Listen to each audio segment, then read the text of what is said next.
तुम्ही का?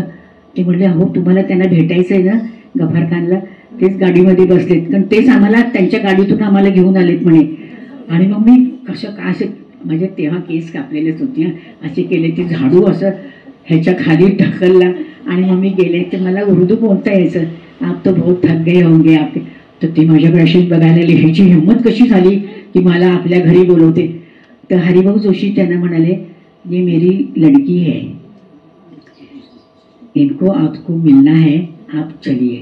म्हणून ते घरी आले आमच्या, म्हणून ते घरी आले. कोल्हापूर ते अफगाणिस्तान तसेच चित्रकला ते लेखणी असा ज्यांचा प्रवास आहे, ज्यांनी अनेकांना मार्गदर्शन केलेले आहे, अशा या प्रभाताई रानडे आज आपल्याशी बोलत आहेत. प्रतिभावान व्यक्ती आज आपल्यामध्ये आलेली आहे की पुण्यात आपण आहोत ह्याचं भाग्य, आपण किती भाग्याचे आहोत असं वाटणारी अनेक व्यक्तिमत्व पुण्यात आहेत. त्यातलं हे एक व्यक्तिमत्व प्रतिभा रानडे. अतिशय प्रतिभावान पुष्कळ लोक असतात, पण संवेदनशीलता आणि सहृदयता या दोन गोष्टींमध्ये प्रतिभाताईचा हात कुणी धरणार नाही. आणि अतिशय निपक्ष अशी वृत्ती, कुठेही एकांगी दृष्टिकोन नाही. त्यांचा परिचय आज आपल्याला करून देते आहे त्या दीपाली दाता. त्याही तेवढ्याच प्रतिभावान आहेत आणि हा छान समसमा संयोग आहे. आता मी जास्ती बोलत नाही, तुम्ही सुरू करा दीपाली ताई. सर्वांना नमस्कार करते. आणि आज एक छान योग जुळवून आणला त्याकरता तुम्हा सर्व अभ्यासकांचे, या वाचन मंडळाचे आणि परळीकर ताईंचे, शिलाताई परळीकर आणि उषाताई आणि तुम्हा सर्वांचे परत एकदा मी तुमची सगळ्यांची आभारी आहे. सगळ्यांना धन्यवाद देते. आणि आपण मुलाखतीच्या स्वरूपात प्रतिभाताईंच्या एकूण साहित्याचा, लेखन प्रवासाचा आणि आठवणींचा असा वेध घेऊया आज. कारण प्रतिभाताईंच्या आठवणींमधून आपण त्यांचं लेखन कसं होत गेलं ते पुढे पुढे पाहत जाऊया. प्रतिभा रानडे हे नाव आपल्या सगळ्यांना माहिती आहे ते अफगाण डायरीमुळे.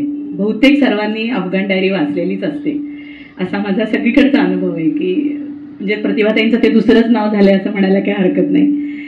तर अफगाण डायरी नंतर प्रतिभाताईंनी पुष्कळ लेखन केलं किंवा त्याच्या आधीही काही लेखन केलंय, पण प्रामुख्याने प्रतिभाताई आपल्याला माहिती आहेत त्या मराठी माणसाला वैचारिक भान देणारी लेखिका म्हणून. कारण जगभरातलं जे आंतरराष्ट्रीय राजकारण आहे त्याविषयी, विशेषतः आशियातल्या राष्ट्रांविषयी, इस्लामी राष्ट्रांविषयी प्रथम जर कोणी मराठी माणसाला त्याची ओळख करून दिली असेल तर त्या प्रतिभाताई. त्यामुळे आपल्याला फार विशेष वाटतं, त्यांना भेटायला फार आपण सगळे उत्सुक असतो की हा सगळा इतका संवेदनशील आणि अवघड विषय त्यांनी कसा निवडला आणि कसा हाताळला, त्याची उत्सुकता आपल्या मनात असते. बरं, इस्लामी राष्ट्र, त्याच्या पुढची आव्हानं, दुःख हे सगळं लिहिताना त्यांनी फक्त आखोरीचा हाल असा अभ्यास नाही केला, तर एकूण जागतिक राजकारणाचा सामान्य माणसावर काय परिणाम झालाय आणि सामान्य माणसाचा राजकारणावर काही परिणाम झालाय का, होत असतो का, ह्या सगळ्याचा तो वेध आहे. म्हणून हे लेखन महत्वाचं आहे. आणि आज तागायत इस्लामी राष्ट्र आणि त्यांची दुःख, त्याचं स्वरूप थोडंफार बदललं असलं तरी फारसं बदललेलं नाही. आपण अफगाणिस्तानच्या बातम्या वाचतो, पाकिस्तानच्या बातम्या वाचतो.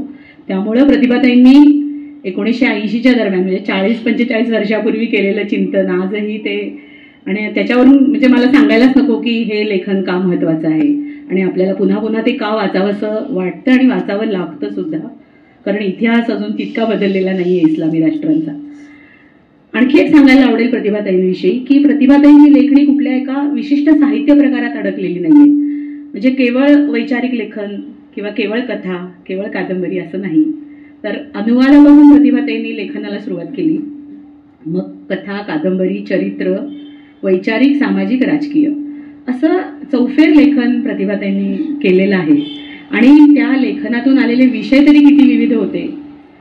भारत पाकिस्तान फाळणी, वेगवेगळ्या देशांचा इतिहास, हिंदू मुस्लिम या धर्मातले संबंध, इतर धर्मातले सुद्धा परस्पर संबंध, पोथीनिष्ठ धर्म, त्याच्या वर्सेस हिंदू धर्म, पुरातन परंपरा, कला, संस्कृती, वेदकाळापासून आजच्या काळातल्या विविध प्रांतातल्या स्त्रिया, त्यांचे प्रश्न, मुस्लिम स्त्रियांचा विशेष अभ्यास आणि त्याच्याशिवाय कला जगताविषयी. कारण प्रतिभाताईंना मुळातली, आता मी ते सगळं सांगणार नाही कारण प्रतिभाताई मुलाखतीतून सांगणार आहेत, तर कला जगत, कला विश्व, आधुनिकपण, नियतीला शरण होणारी माणसं, त्याच्या पलीकडे जाऊन महामानव, त्यांना पडलेले प्रश्न, त्यांचं एकाकीपण, संत आणि देव यांच्यामध्ये खरे कोण आहे, त्यांना काय भावतं, देवाधर्मांच्या कल्पना, असे अनेक विषय प्रतिभाताईंच्या साहित्यात आपल्याला वाचायला मिळतात.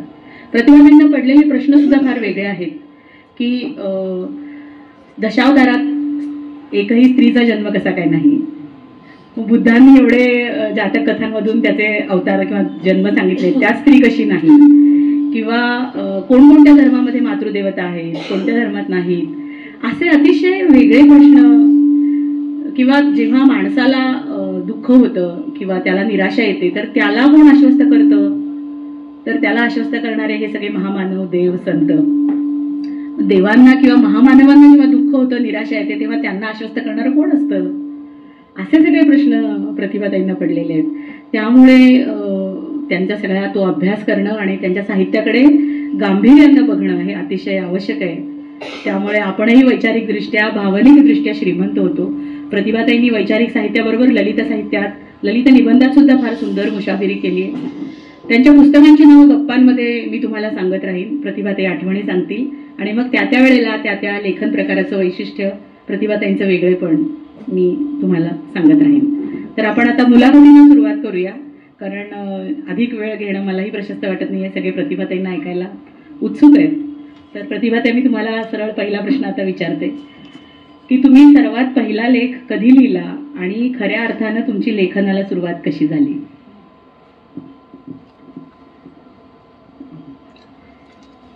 मी कोल्हापूरला होते आणि मी इंटरला होते आणि घरी आल्यानंतर आम्ही सगळे एकत्रच जेवायला बसायचं.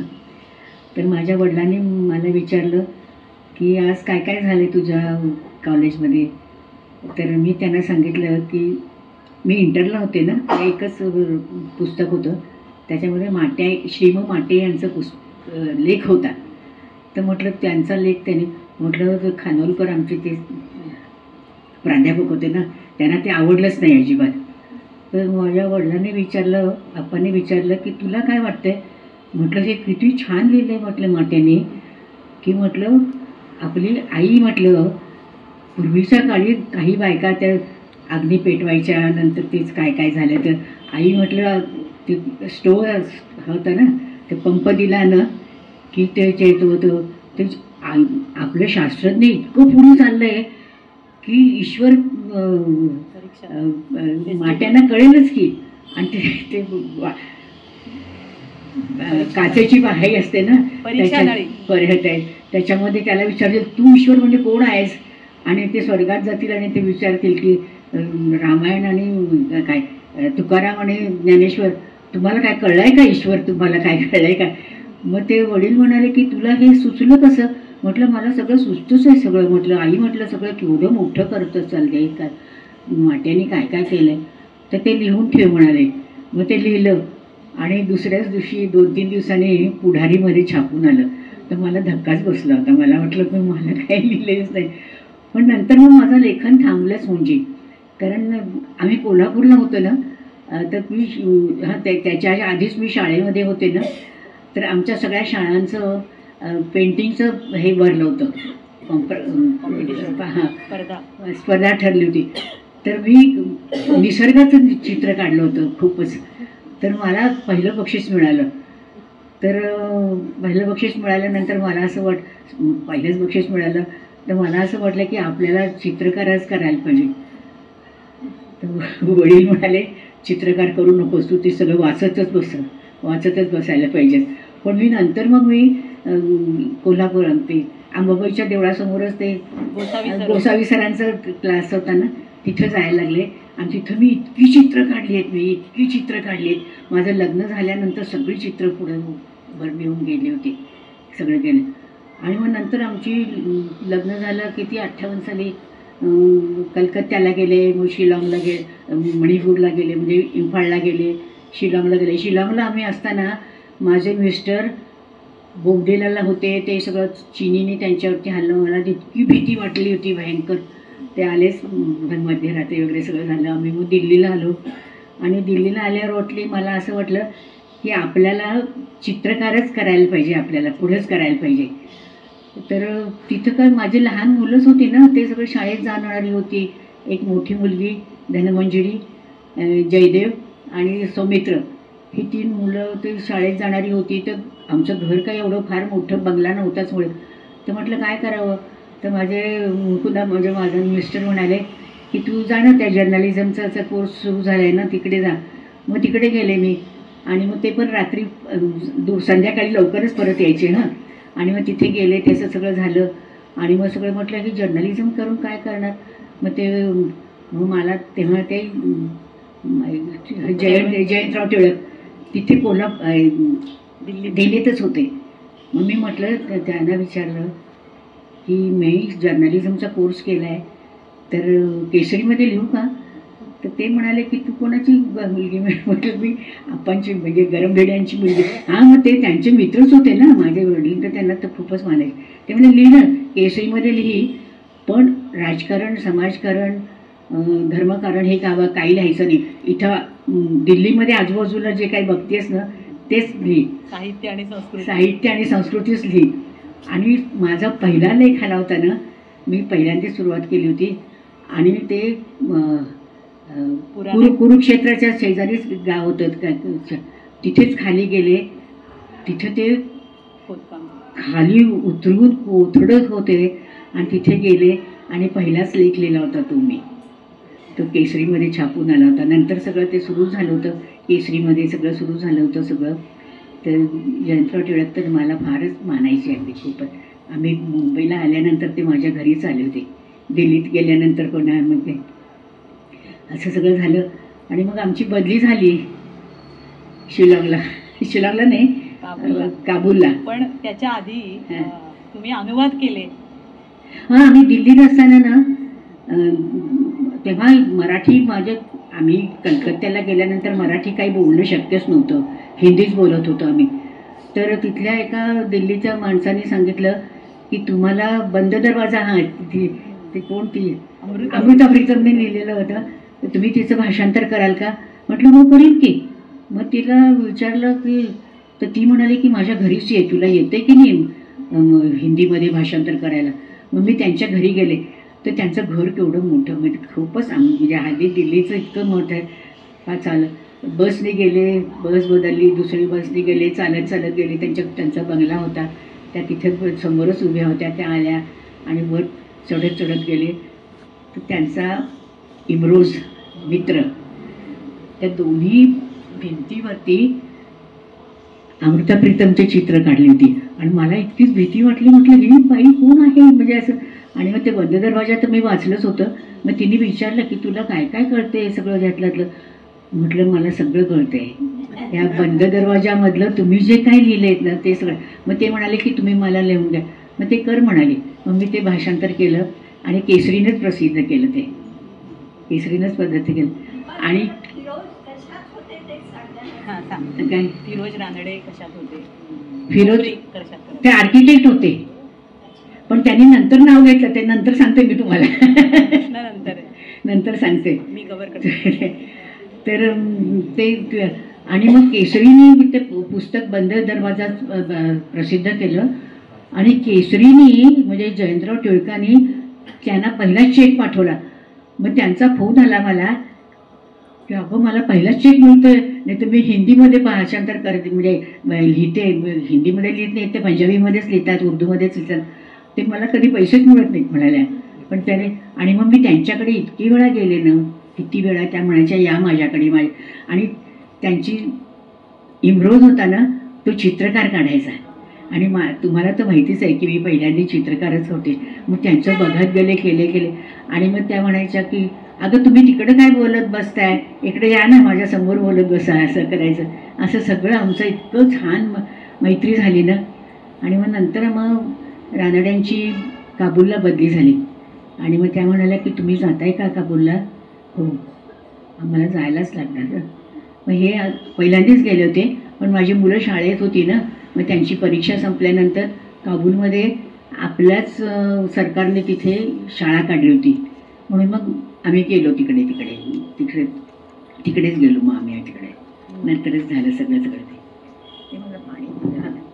रोज रानडेंविषयी सांगते की प्रतिभाताईंचं लग्न झालं आणि ते सुरुवातीला कलकत्त्यात होते, पण त्यांची नोकरी गव्हर्नमेंटमध्ये, सेंट्रल गव्हर्नमेंटमध्ये चीफ आर्किटेक्ट म्हणून शेवटी ते रिटायर्ड झाले. पण आर्किटेक्चरचा जॉब त्यांचा होता आणि आर्किटेक्ट होते आणि भारत सरकारतर्फे ते काबूलला गेले होते अफगाणिस्तानमध्ये, आणि त्यामुळे प्रतिभाताईंचं पण तिकडे जाणं झालं आणि तो आपल्या सगळ्या मराठी माणसांसाठीच एक भाग्ययोग ठरला असं आपण नक्की म्हणूया. तर आम्हाला अफगाणिस्तानमधले तुमचे अनुभव आणि स्वाभाविकरित्या म्हणजे बंद दरवाजा हा अनुवाद प्रतिभाताईंनी केला असला तरी त्याच्या आधी प्रतिभाताईंनी लामाचं रहस्य ह्याचा पण अनुवाद केला होता आणि खरं तर त्या पुस्तकाच्या प्रती आता कुठे मिळत नाही आहेत, पण तो त्यांचा पहिला अनुवाद होता. आणि त्यानंतर बंद दरवाजा. आणि दिल्लीमध्ये असतानाच म्हणजे पुराना किल्ल्यामध्ये त्यांनी पुराना किल्ल्यावर पहिला लेख लिहिला आणि ते सगळं खोदकाम वगैरे बघायला त्या खाली उतरल्या होत्या प्रत्यक्ष तिकडे, कारण पुरातत्व खात्याचे जोशी प्रतिभाताईच्या परिचयाचे होते. त्याचा थोडासा फायदा घेत प्रतिभाताई खाली उतरून त्यांनी ते सगळं बघितलं होतं की कसं चालतं खोदकाम. आणि ही त्यांची पद्धत होती. दिल्लीत खूप फिरायचात तुम्ही आणि मग तुमचं लाल किल्ल्यावर पण खूप जाणं व्हायचं आणि मग तिथून त्यांना बहादूरशाह जफर तिथे सगळा तो इतिहास ऐकला, शेवटचा बादशाह. तर त्या संदर्भात प्रतिभाताईंनी मग एक कादंबरी लिहिली, अखेरचा बादशाह. ही त्यांची पहिली कादंबरी. 2 अनुवादानंतर प्रतिभाताईंनी शेवटचा बादशाह, अखेरचा बादशाह या नावाने त्यांनी कादंबरी लिहिली. त्याचं आधीचं नाव बदनसीब होतं, पण ती कादंबरी पण लिहिली गेली तर ती दिल्लीला असताना नाही लिहिली तुम्ही. त्याचं पण थोडं सांगा आणि मग अफगाणिस्तानचे अनुभव सांगा. कारण दिल्लीत असताना मी सगळं ते बघायचं होतं, पण ह्यांचीच बदली झाली होती. पण तिथं कादंबरी लिहायला सुरुवातच झाली नव्हती माझी. मग हे काबूलला गेले, मग नंतर 4-5 महिन्याने आम्ही तिकडे गेलो आणि तिकडे गेल्यानंतर असं वाटायला लागलं की हे सगळं बघायला पाहिजे, आपल्याला सगळं लिहायला पाहिजे कादंबरी. ते सगळं एका वहीवरती सगळं ते लिहून ठेवलं होतं ना सगळं. आम्ही लाल किल्ल्याला गेलो होतो तर तिथलं म्युझियम बघितलं होतं, ते म्युझियम सगळं बघितलं होतं. तर ते बहादूरशाहचं सगळं ते बघितलं, त्याचे फोटो पण सगळे बघितले होते आणि त्याला पाठवलं होतं. इंग्रज लोक आले होते ना, त्यांनी रंगूनला पाठवलं होतं आणि ते सगळं बघितलं होतं आणि तिथं त्याची हे केलं होतं. आणखीन सगळं ते बघितलं आणि मी काबूलला आलो आणि सगळं लिहायला सुरुवात केली आणि ते काय नाव त्याचं ठेवायचं, बदनसीब. कारण मला हिंदीच तेव्हा यायचं ना सगळं, उर्दू म्हणजे लिहिता वाचता उर्दू कधी आलं नाही मला, पण वाचायला. तर ते बदनसीब लिहिलं. आणि काबूलमध्ये आमचा मोठाच बंगला होता, तर तिथे सगळ्यांना माझ्या मिस्टरांनी त्यांना बोलवलं सगळ्यांना. आणि ते ॲम्बॅसेडर पण आमची तर ॲम्बॅसेडरची खूपच ओळख होती अगदी. ते आले, ते म्हणाले की आप तो बदनसीब लिख रही है, आखिरचा बादशाह को आप कादंबरी लिख रही है, मुझे बहुत बहुत अच्छा लग रहा है. त्यांनी मला सांगितलं होतं. सगळं झालं सगळं. पण त्याचं नंतर काय झालं, त्याचं सगळं पहिली आवृत्ती संपली आणि नंतर बाकीचे लोक महाराष्ट्रात होते ना, त्यांना बदनसीब काय कळायचंच नाही, म्हणून तो अखेरचा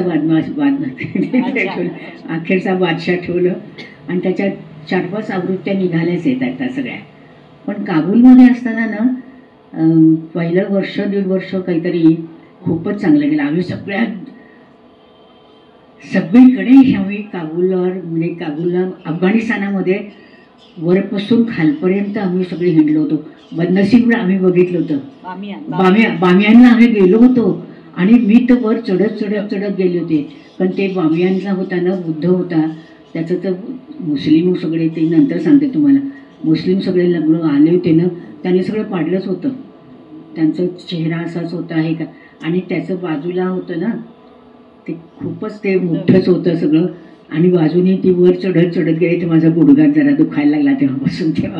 तर मी वर चढत गेले, मला हात लावायचा होता त्याला, पण इतकं लांब नव्हतं मला जाता येत, म्हणून मी परत खाली आले. आणि सगळे लोक मला सगळे म्हणाले, आपको क्या फरक पडता है, आप उतने ऊपर चढ गए. सगळं झालं. मजारे शरीफला आम्ही गेलो होतो, ते सगळं सांगितलं. सगळं ते माणूसमध्ये मी सगळंच लिहायची, लेखच लिहायची ते सगळं माणूसमध्ये. श्रीभाऊ माझगावकर होते ना, तेच मला म्हणायचे होते की तुम्ही दिल्लीत असताना मी कधी एक भाषांतर केलं होतं. ते म्हणाले की नाही नाही, ते भाषांतर झाले, आता तुम्ही काबूलला गेलात ना, तर तिथले सगळे तुमचे अनुभव सगळे येतील ना, ते सगळे लिहाच इथे आमच्या माणूसमध्ये. म्हणून मी लिहायला लागले. बदनसीब सगळं लिहिलं होतं, सगळं करतं. आम्ही सगळीकडे हिंडले फिरलो, सगळं झालं. आणि काय झालं, हरिभाऊ जोशी आणि माधव गडकरी ते नंतर आले. हा. तालिब आला होता, नूर मोहम्मद तराकी आला, मोहम्मद तराकी आला होता. माझं नाव आता आठवतच, मोहम्मद ते पुस्तकात सगळं लिहिलंच आहे. आधी दाऊद खान होता आणि मग पहिल्यांदा दाऊद खान होता आणि नसरी तो आला होता, मोहम्मद नसरी तो तलाकी आला. आणि आम्ही ते सगळं बघायला, सगळं आमच्या घरामध्ये बॉम्बिंग पडलं होतं. तर माझी मुलं शाळेतच शिकत होती ना, ते तिथे बॉम्बिंग जात होतं ना, ते शेल्स पडले होते आणि खड्डे पडले होते असे. तर मी माझ्या मुलांना ते मुलं घ्यायला लावली. मी म्हटलं नका जाऊ. तर बाकीची मुलं आली आणि ते सगळं घेतलं. मग म्हटलं माझ्या मुलांना सांगितलं की त्याचं दादा घ्या. तर त्यांनी ती 2 शेल्स घेतली, पण त्यांच्या हाताला जरा लाल सगळं लाजलं सगळं. ते 2 शेल्स मला मिळाले, ते फक्त 2च शेल्स. पण ते सगळं ते तालिब आला, तराकी आला होता आणि ते सगळं बघितलं. आणि तराकी आला आणि त्याने पहिल्यांदा मार्क्सवाद आणला होता. ते मला फार बरं वाटलं. आणि काही दिवसांनी कम्युनिस्ट आला. बाकीच्या मी सांगते तुम्हाला 40-45 लोकांना तुरुंगात टाकलं होतं आणि त्यांच्या बायकांना वेगळं ठेवलेलं, मुलांना वेगळं ठेवलेलं. आणि ते सगळं TV वरती दाखवत होते. आम्ही सगळं बघितलं आणि ते सगळं बघितलं.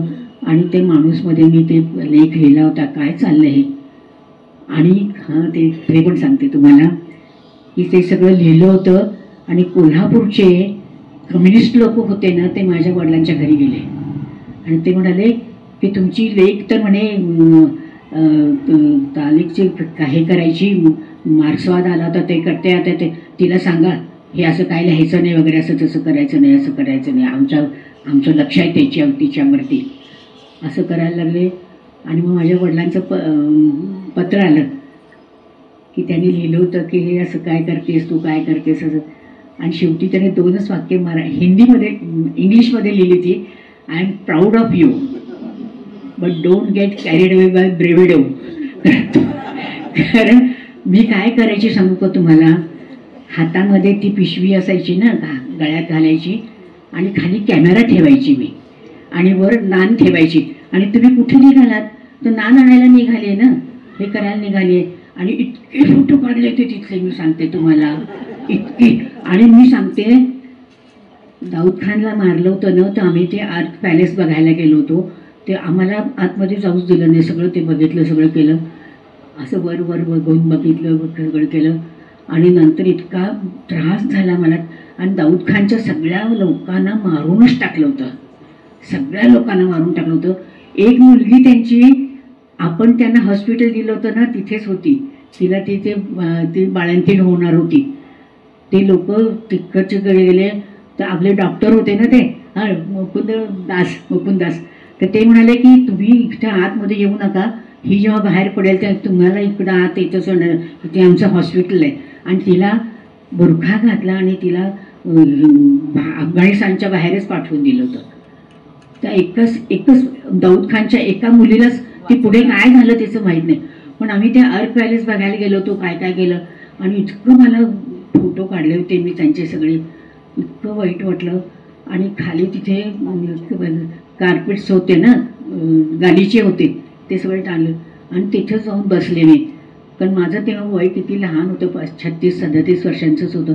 आणि हात टेकला आणि ओला झाला तर फक्त तर रक्त टाकलेलं मला. आणि मग इतकं भीती वाटायला लागली मला, सगळं झालं त्याचं. आणि नंतर तर दाऊद खान हा तराकी गेला, नंतर काय झाला सगळं, रशियन लोकांनी सगळं केलं. पण एकदा काय झालं सांगू का, काबूलवरून तो माधव गडकरी सकाळचे संपादक होते ना, त्यांचा फोन आला तर काबूलच्या एअरपोर्टवरून. तर मी म्हटलं तुम्हाला माझा फोन मिळाला कसा, तर ते म्हणाले की अहो तुम्ही दिल्लीत होता ना, तर विजय नाईक तर माझाच लहानच होता, तोच माझ्या क्लासमध्येच होता, जर्नलिझम करत होता, माझ्या 7-8 वर्षांनीच लहान होता. त्याचं लग्न व्हायचं होतं, तुम्हाला फोटो दाखवायचा, घरी यायचा वगैरे, त्यांनीच तुमचा फोटो दिलाय, तुमचा हे दिलाय, नंबर दिलाय. तर म्हटलं तुम्हाला काय पाहिजे इथे? ते म्हणे आमच्याबरोबर हरिभाऊ जोशी आलेत आणि त्यांना शाकाहारी इथे हॉटेल आहे का? म्हटलं काबूलमध्ये शाकाहारी हॉटेल म्हणजे काय काय काय? म्हटलं अहो तुम्ही हरिभाऊ जोशी तुम्ही इथे कशाला आलात? नाही तिथे गफार खानला भेटायला आलेत ते. म्हटलं मग माझ्याच घरी या, कारण आमचा बंगला मोठाच होता. तर त्यांना घरी मग माझ्या मिस्टरांना त्यांना गाडी पाठवली, ते घरी आले. तर हरिभाऊ जोशीनं ना ऐकायला यायचं नाही, पण ते बोलायची. पण म्हटलं तुम्ही इथे कशाला आलात तुम्ही, म्हणजे चिठ्ठीच लिहायची मी त्यांना. तर ते म्हणाले की गफार खानला भेटायचं, बादशाह गफार खान. तर तेव्हा ते काबूलमध्ये नव्हतेच, ते होते जलालाबादला होते, आमच्या काबूलपासून खाली जायचं असं. तर तिकडे गेले. तर मला असं वाटलं की आपण पण त्यांच्याबरोबर जावं, आपली गाडी पण पाठवावी. पण ॲम्बॅसेडरचा फोन आला की तुमची गाडी पाठवू नका, कारण तिथे कम्युनिस्ट आला होता. आमचीच ॲम्बॅसेडरचीच गाडी पाठवतो आणि तेच त्यांना घेऊन जातील. आणि हरिभाऊ जोशी पण म्हणाले तुम्ही पण आमच्याबरोबर येऊ नका. आणि मग ते सगळे गेले तिकडे, आणि तिकडे गेले आणि 2-3 दिवसांनी ते परत येणार होते असं त्यांचं काय फोन आला होता. आणि मी घरातला केर काढत होते, असं काहीतरी करत होते. आणि माधव गडकरी तेच आले आणि ते म्हणाले की बेल वाजले. मी म्हटलं तुम्ही का? ते म्हटले अहो तुम्हाला त्यांना भेटायचं आहे ना गफार खानला, तेच गाडीमध्ये बसलेत, कारण तेच आम्हाला त्यांच्या गाडीतून आम्हाला घेऊन आलेत म्हणे. आणि मग मी कसं का असे म्हणजे तेव्हा केस कापलेलेच होते, असे केले, ते झाडू असं ह्याच्या खाली ढकलला आणि मग मी गेले. तर मला उर्दू बोलता यायचं, आप तो बहुत थक गए होंगे आप. तर ते माझ्याकडे अशीच बघायला आली, ह्याची हिंमत कशी झाली की मला आपल्या घरी बोलवते. तर हरिभाऊ जोशी त्यांना म्हणाले ये मेरी लड़की है, इनको आपको मिलना है, आप चलिए. म्हणून ते घरी आले आमच्या, आमचं सगळं घर बघितलं, हे बघितलं सगळं. आणि मग ते म्हणाले की आपको तो सब म्हणजे हरिभाऊ जोशींनी त्यांना सांगितलंच होतं, कारण दिल्लीमध्ये असताना मी काय काय लेख लिहिले होते ते. आणि मग त्यांनी सांगितलं कि आपको तो मला है पता है कि पाकिस्तान जब हो गया, म्हणजे मी आता मराठीच बोलते, पाकिस्तान जब हो गया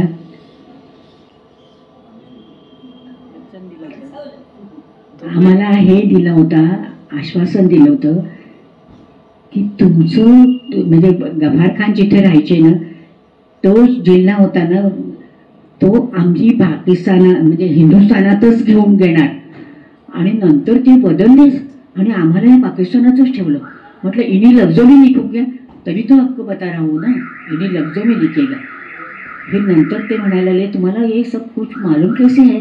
म्हटलं मैंने तो पढ़ा है सब कुछ.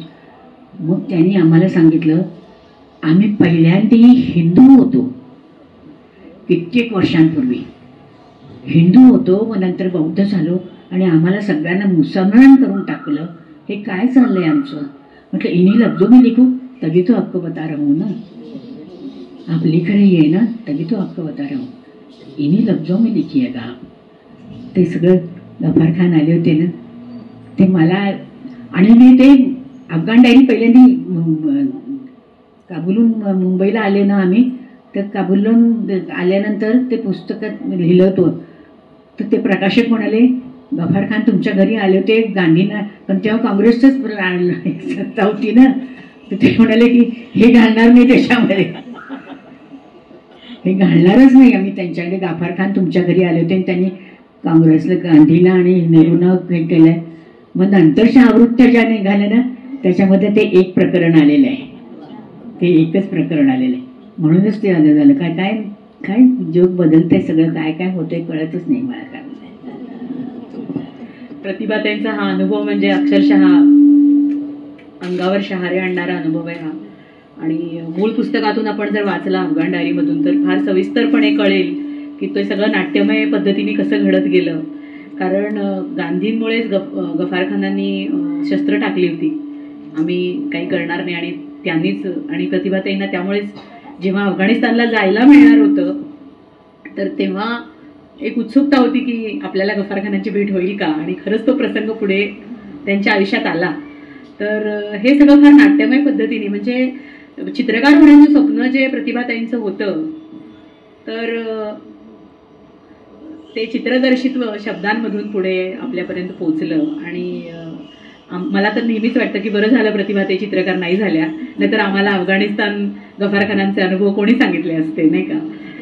तर रशियन क्रांती तिकडे झाली, जेव्हा रशियाने जेव्हा काबीज केलं अफगाणिस्तान, नूर मोहम्मद तराकी गेला आणि रशियन लोकांनी काबीज केलं, तर त्यानंतर भारतीय लोकांना परत हिंदुस्थानात बोलावलं गेलं, भारतामध्ये बोलावलं गेलं, आणि साहजिकच ह्या सगळ्यांना तिकडनं परत यावं लागलं. खरं तर माणूसमधून प्रतिभाताईंचे लेख इतके गाजत होते त्यावेळेला की माझगावकरांनी, श्रीभाऊ माझगावकरांनी प्रतिभाताईंना सांगितलं की तुम्ही आता आहातच आणि इतका इस्लाम धर्माचा राष्ट्राचा अभ्यास झालाय, तर इराण, इराक त्या भागात पण जा आणि तुमची सोय करतो आणि तुम्ही त्या सगळ्या राष्ट्रांवर पण व्यवस्थितपणे लिहा, तिथल्या राजकारणावर लिहा. आणि प्रतिभाताईंना सुरुवातीला थोडं दडपण आलं होतं कसं काय जमावं वगैरे, पण सगळ्यांनी फार प्रोत्साहन दिलं होतं हे करावं प्रतिभाताईंनी. पण रशियन लोकांनी काबीज केल्यानंतर मात्र परत यावं लागलं भारतात. आणि मग फार काळ भारताबाहेर प्रतिभाताई राहिल्या होत्या, कारण कोल्हापूर कधी सोडलं होतं 1958 साली, आणि जवळजवळ 1979 साल आलं होतं जेव्हा हे सगळं घडलं होतं.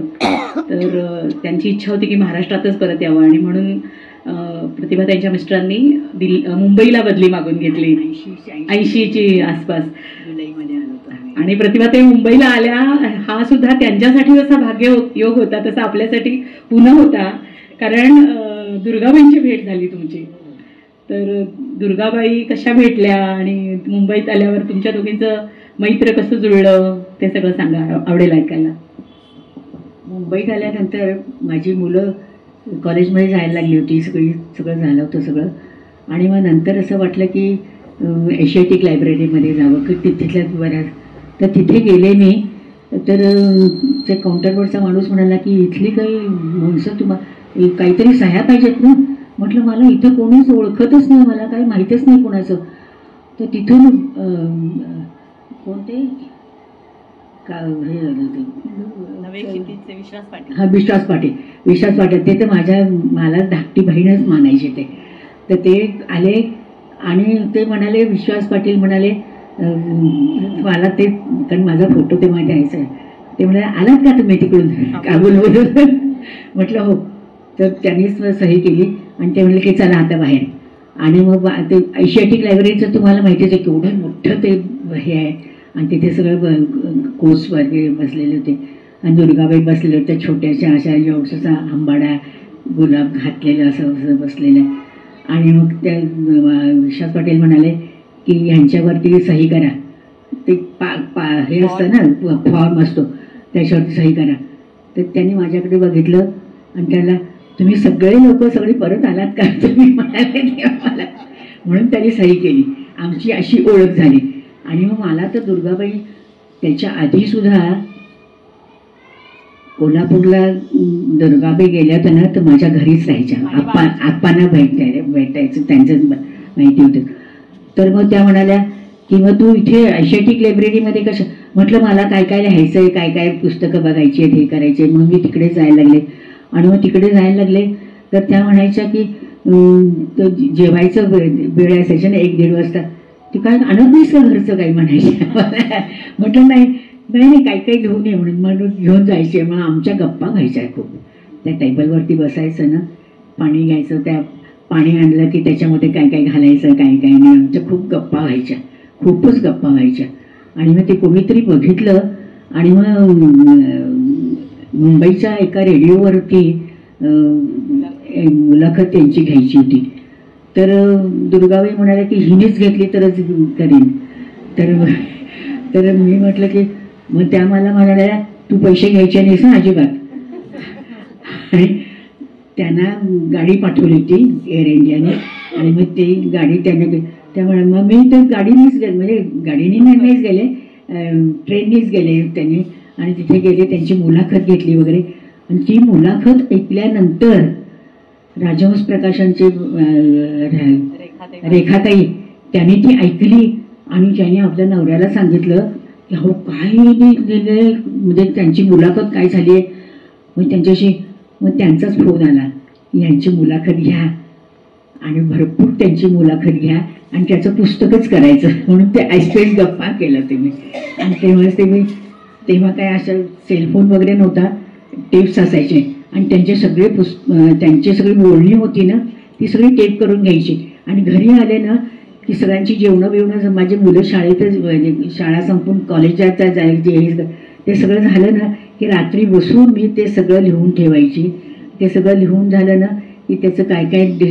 आणि दुर्गाबाई बोलता बोलता काय म्हणायचं, अगं तुझं हे काय चाललंय ग, काय काय करतेस असं सगळं राहायचं. असं सगळं गाळलं सगळं. आणि त्यांच्या माझ्या सगळ्या ज्या गप्पा होत्या त्या आयस्पेस गप्पा दुर्गाबाईंशी हे पुस्तक प्रसिद्ध झालंय, खूपच झालंय सगळं प्रसिद्ध. आणि त्याची 10वी आवृत्ती आता आली, ते सांगणार होते.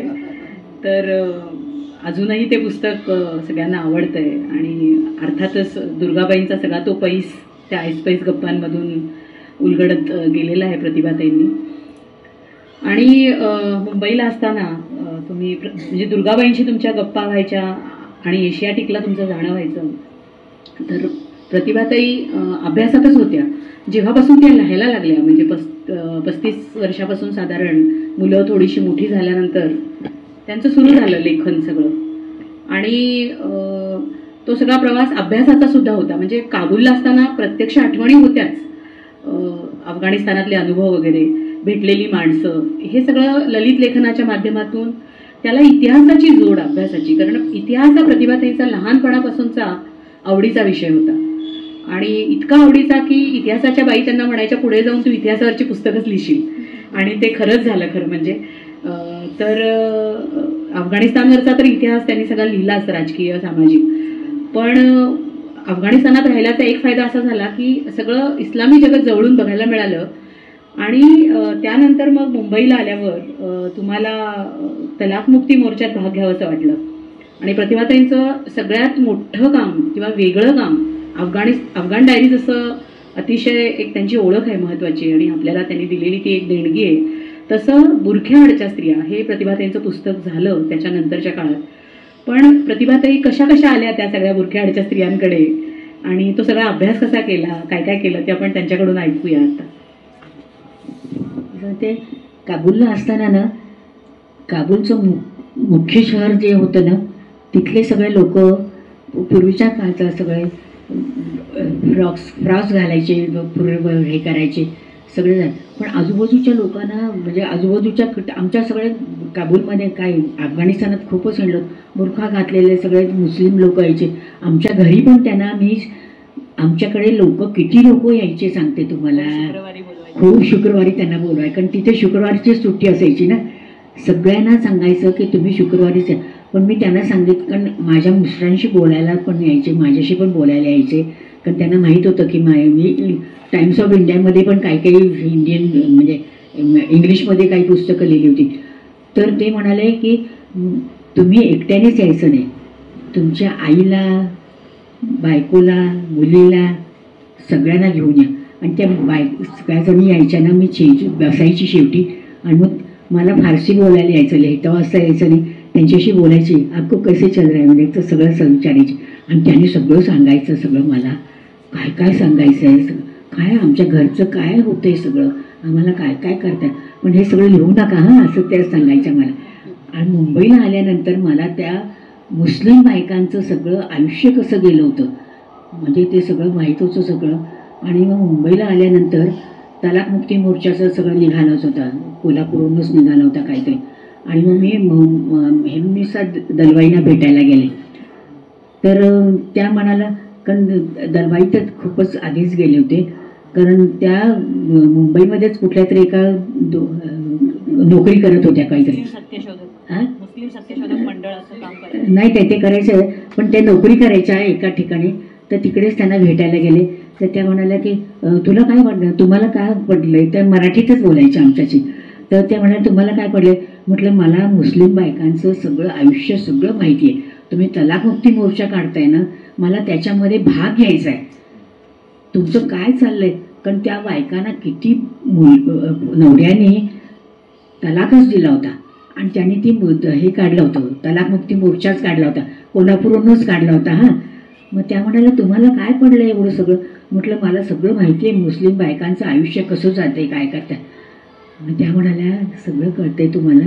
हो. मग म्हणलं तू ये. म्हणजे आम्ही 40-45 लोक होतो तिथे. काही पुरुषच होते, काही बायका पण होत्या, लहान लहान मुलीच होत्या सगळ्या. त्या म्हणाल्या तूच ये. मी एकटीच हिंदू त्या ह्याच्यात. आणि आम्ही जलालाबादला नाही, कुठे जहांगीरला गेलो होतो, जळगावला गेलो होतो. आमच्यावरती ठोकून दगडे मारले होते, काय काय केलं सगळं. मी त्यांना सगळं हे केलं. आणि नंतर आम्हाला पुण्याच्या शेजारचं कुठलं गाव आहे ते, तिथेच आलो. आमच्या बसमधून येत होतो ना, दगड मारायचे आणि ते रस्त्यावरती न हेच ठेवायचे. तर आम्हाला पोलिसने सांगितलं तुम्ही यापुढे काही करू नका, तुम्ही पुण्यातच जा. म्हणून आम्ही पुण्यातच आलो. आम्हाला एका ठिकाणी बसवलं आणि मग तिथून मग बसवल्यानंतर मी घरी गेले. तर माझी आई मला म्हणाली अगं तुला काय पडलं हे सगळं, काय करले सगळं तुझं? म्हटलं नाही, ह्या बायका आहेत म्हणून मला त्यांच्याबद्दल लिहायचं आहे, म्हणूनच तेच. आणि मग नंतर काय झालं की दिल्लीला जायचं होतं ह्या सगळ्यांना. शहाबानो केस तर सगळं चाललंच होतं सगळं. तर मग ते दिल्लीला जायचं होतं. म्हटलं मी पण येते तुमच्याबरोबर. मग आम्ही गेलो दिल्लीला. तर तिथे एका धर्मशाळेमध्येच आम्ही राहत होतो. तर आमचं सगळं काही जेवण खाण सगळं त्यांचं तर बाहेर जाऊन खायचं, मी तर काय काय काय खायची. तर मी तिथे दिल्लीला गेल्यानंतर तिथला प्रेसिडेंट होता ना, त्यालाच भेटलो होतो, जयसिंग. त्यांना तो म्हटलं मैं क्या करू, मेरे को तो कुछ भी हक्क नाही आहे. तिला आणि ती बाई होती ना, कोण ती मुस्लिम बाई आता ती ह्याच्याच होते, नजमा हेपतुल्ला. तर तिला भेटायला गेलो. तर ती म्हणली की तू बायका पुरुष आहेत ना ते बाहेरच राहू देत, ह्या आतच या. आम्ही त्यांच्या मग तिचा लेख मी वाचला होता. मी तिची मुलाखत घेतली होती, महाराष्ट्र टाइम्समध्ये ती प्रसिद्ध पण झाली होती. ती म्हणली आप भी आई है क्यों आई है. तर तिला विचारलं की आप तो औरत हो, इनके समझ नहीं आती आपको.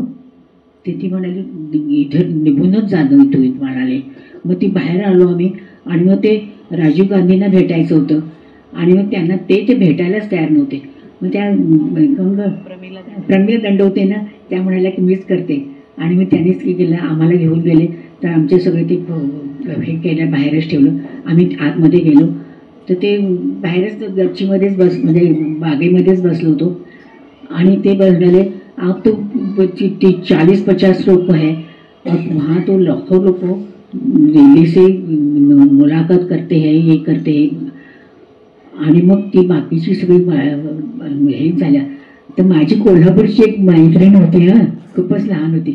ती म्हणाली ये हिंदू है, तीच एकटी म्हणाली ती, ये हिंदू है, इसको तलाक मिलेगा तो खावटी मिलेगी, हमको नहीं मिलती, क्यों नहीं मिलती आप बताइए. राजीव गांधी उठूनच निघून गेले, उठूनच निघून गेले. ते काही बोललेच नाही. काय सांगायचं तुला सगळं. ते इतकी माझे बुरख्याआडच्या स्त्रिया पुस्तक लिहिल्यानंतर, दिल्लीला गेल्यानंतर ती माझी बरोबर होती ना.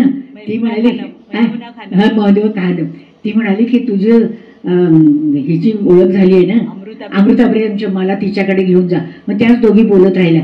आणि मग ती म्हणाली की इसको ती म्हटलं की, तर ती म्हणली आप तो हिंदू है ना, आपको मला है पता है क्या करना है, आप एक किताब लिखो.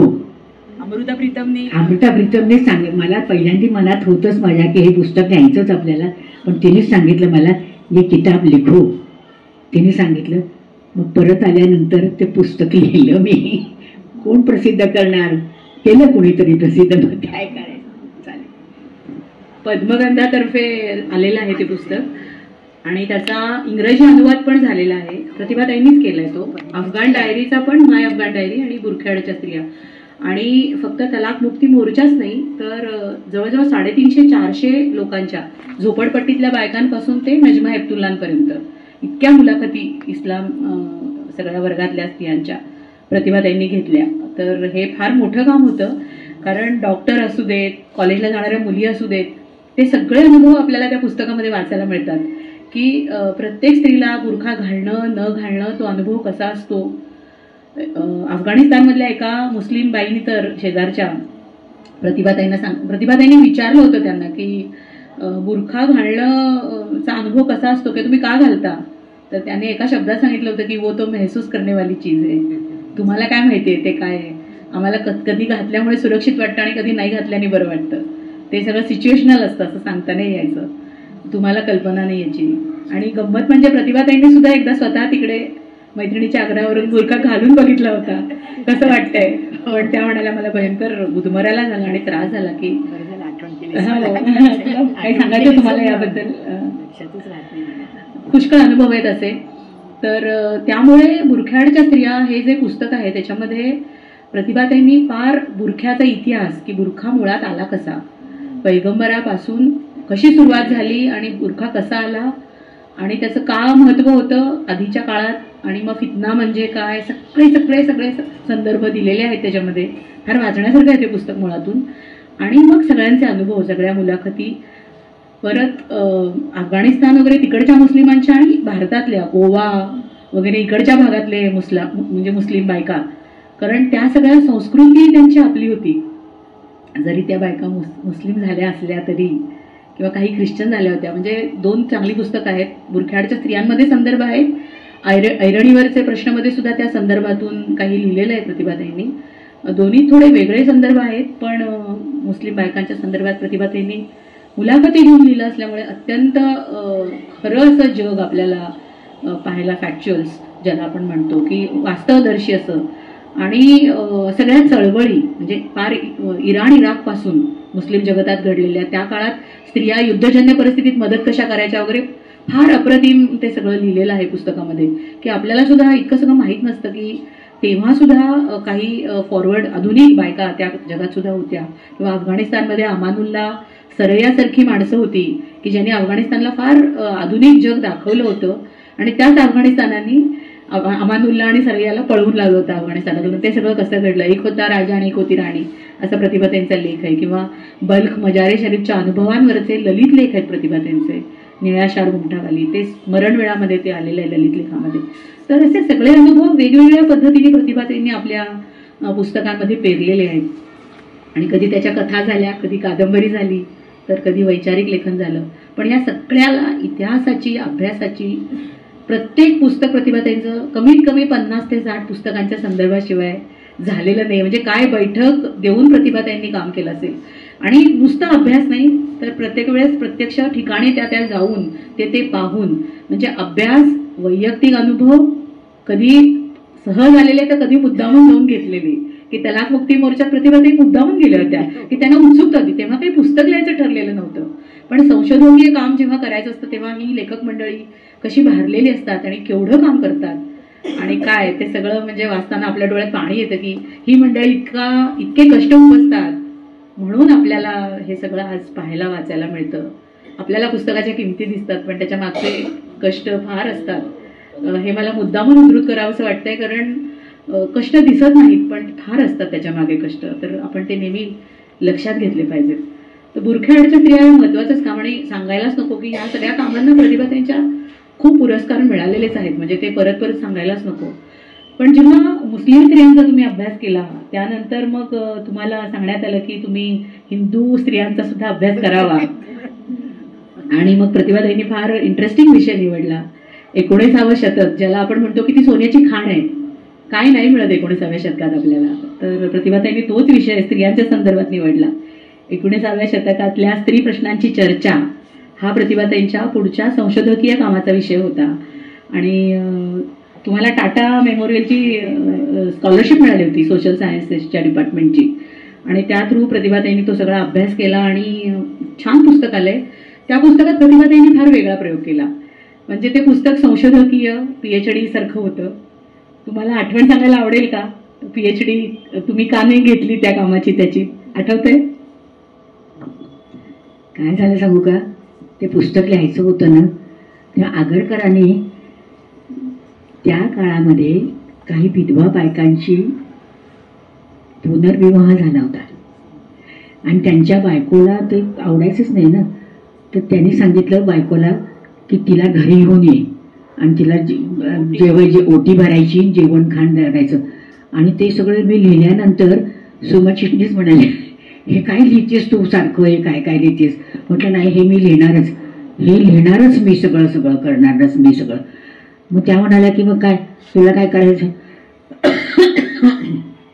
नाही मी हे लिहिणार. मग तुम्ही मला स्कॉलरशिप दिली नाही तरी चालेल, पण ह्या आगरकरांनी काय काय केलेलं हे सगळं यायलाच पाहिजे ना याच्यामध्ये. टिळक काय वेगळेच होते, मला काय माहितीच नाही ते, पण आगरकर आणि टिळकांची मैत्री होती, तुरुंगात होते ते, आणि नंतर त्यांचं काय एकमेकांच्या विरोधातच गेले ते. कारण आगरकर इतके सुधारक झाले होते, कारण टिळकांना ते बदलतच, म्हणजे त्याला पटतच नव्हतं. त्यांनी त्यांची मृत्यूची अंतर काढलीच होती. आगरकर जिवंत असताना तीच काढली होती.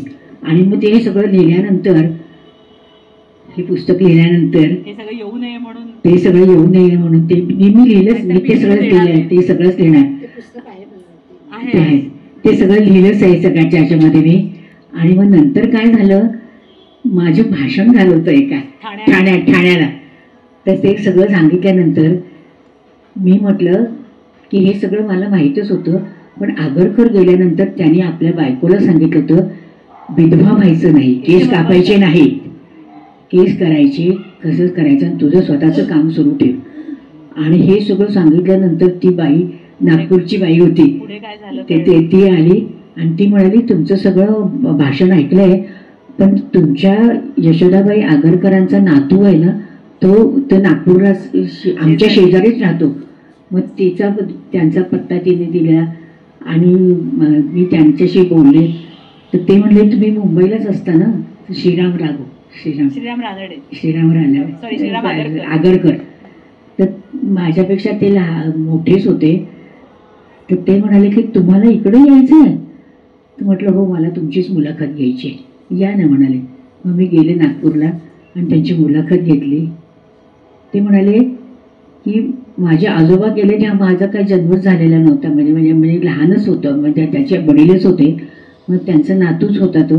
आणि त्यांनी सगळं, त्यांची बायको होती ना, तिने ते सगळं यशोदाबाई आगरकरांनी ते सगळं लिहिलं होतं ना, लेख लिहिले होते, ते सगळे तिने मला दिले. आणि त्याच्यावरती मी प्रस्तावना लिहिली आहे. ती यशोदाबाई आगरकरांची आकलन, हे पुस्तक इथे ठेवलंय, तुम्हाला पाहिजे तर घ्या तुम्ही. ते सगळं पुस्तक त्यांचं बघितल्यानंतर मला काय काय वाटतंय ना, ते सगळं त्या प्रस्तावनेत लिहिलंय मी. ते सगळं झालं. पण ते श्रीराम, आणि ते काय झालं सांगू का, मी नंतर पुण्याला म्हणजे मुंबईला आले आणि त्यांनी मला भाऊबीज पाठवली. ते माझ्यापेक्षा मोठेच होते. ते म्हणले अगं तुला काय कळत नाही का, मी तुला भाऊबीज पाठवली. तर मला काही कळायचंच नाही. मग म्हटलं राखीने पाठवली असेल त्याने.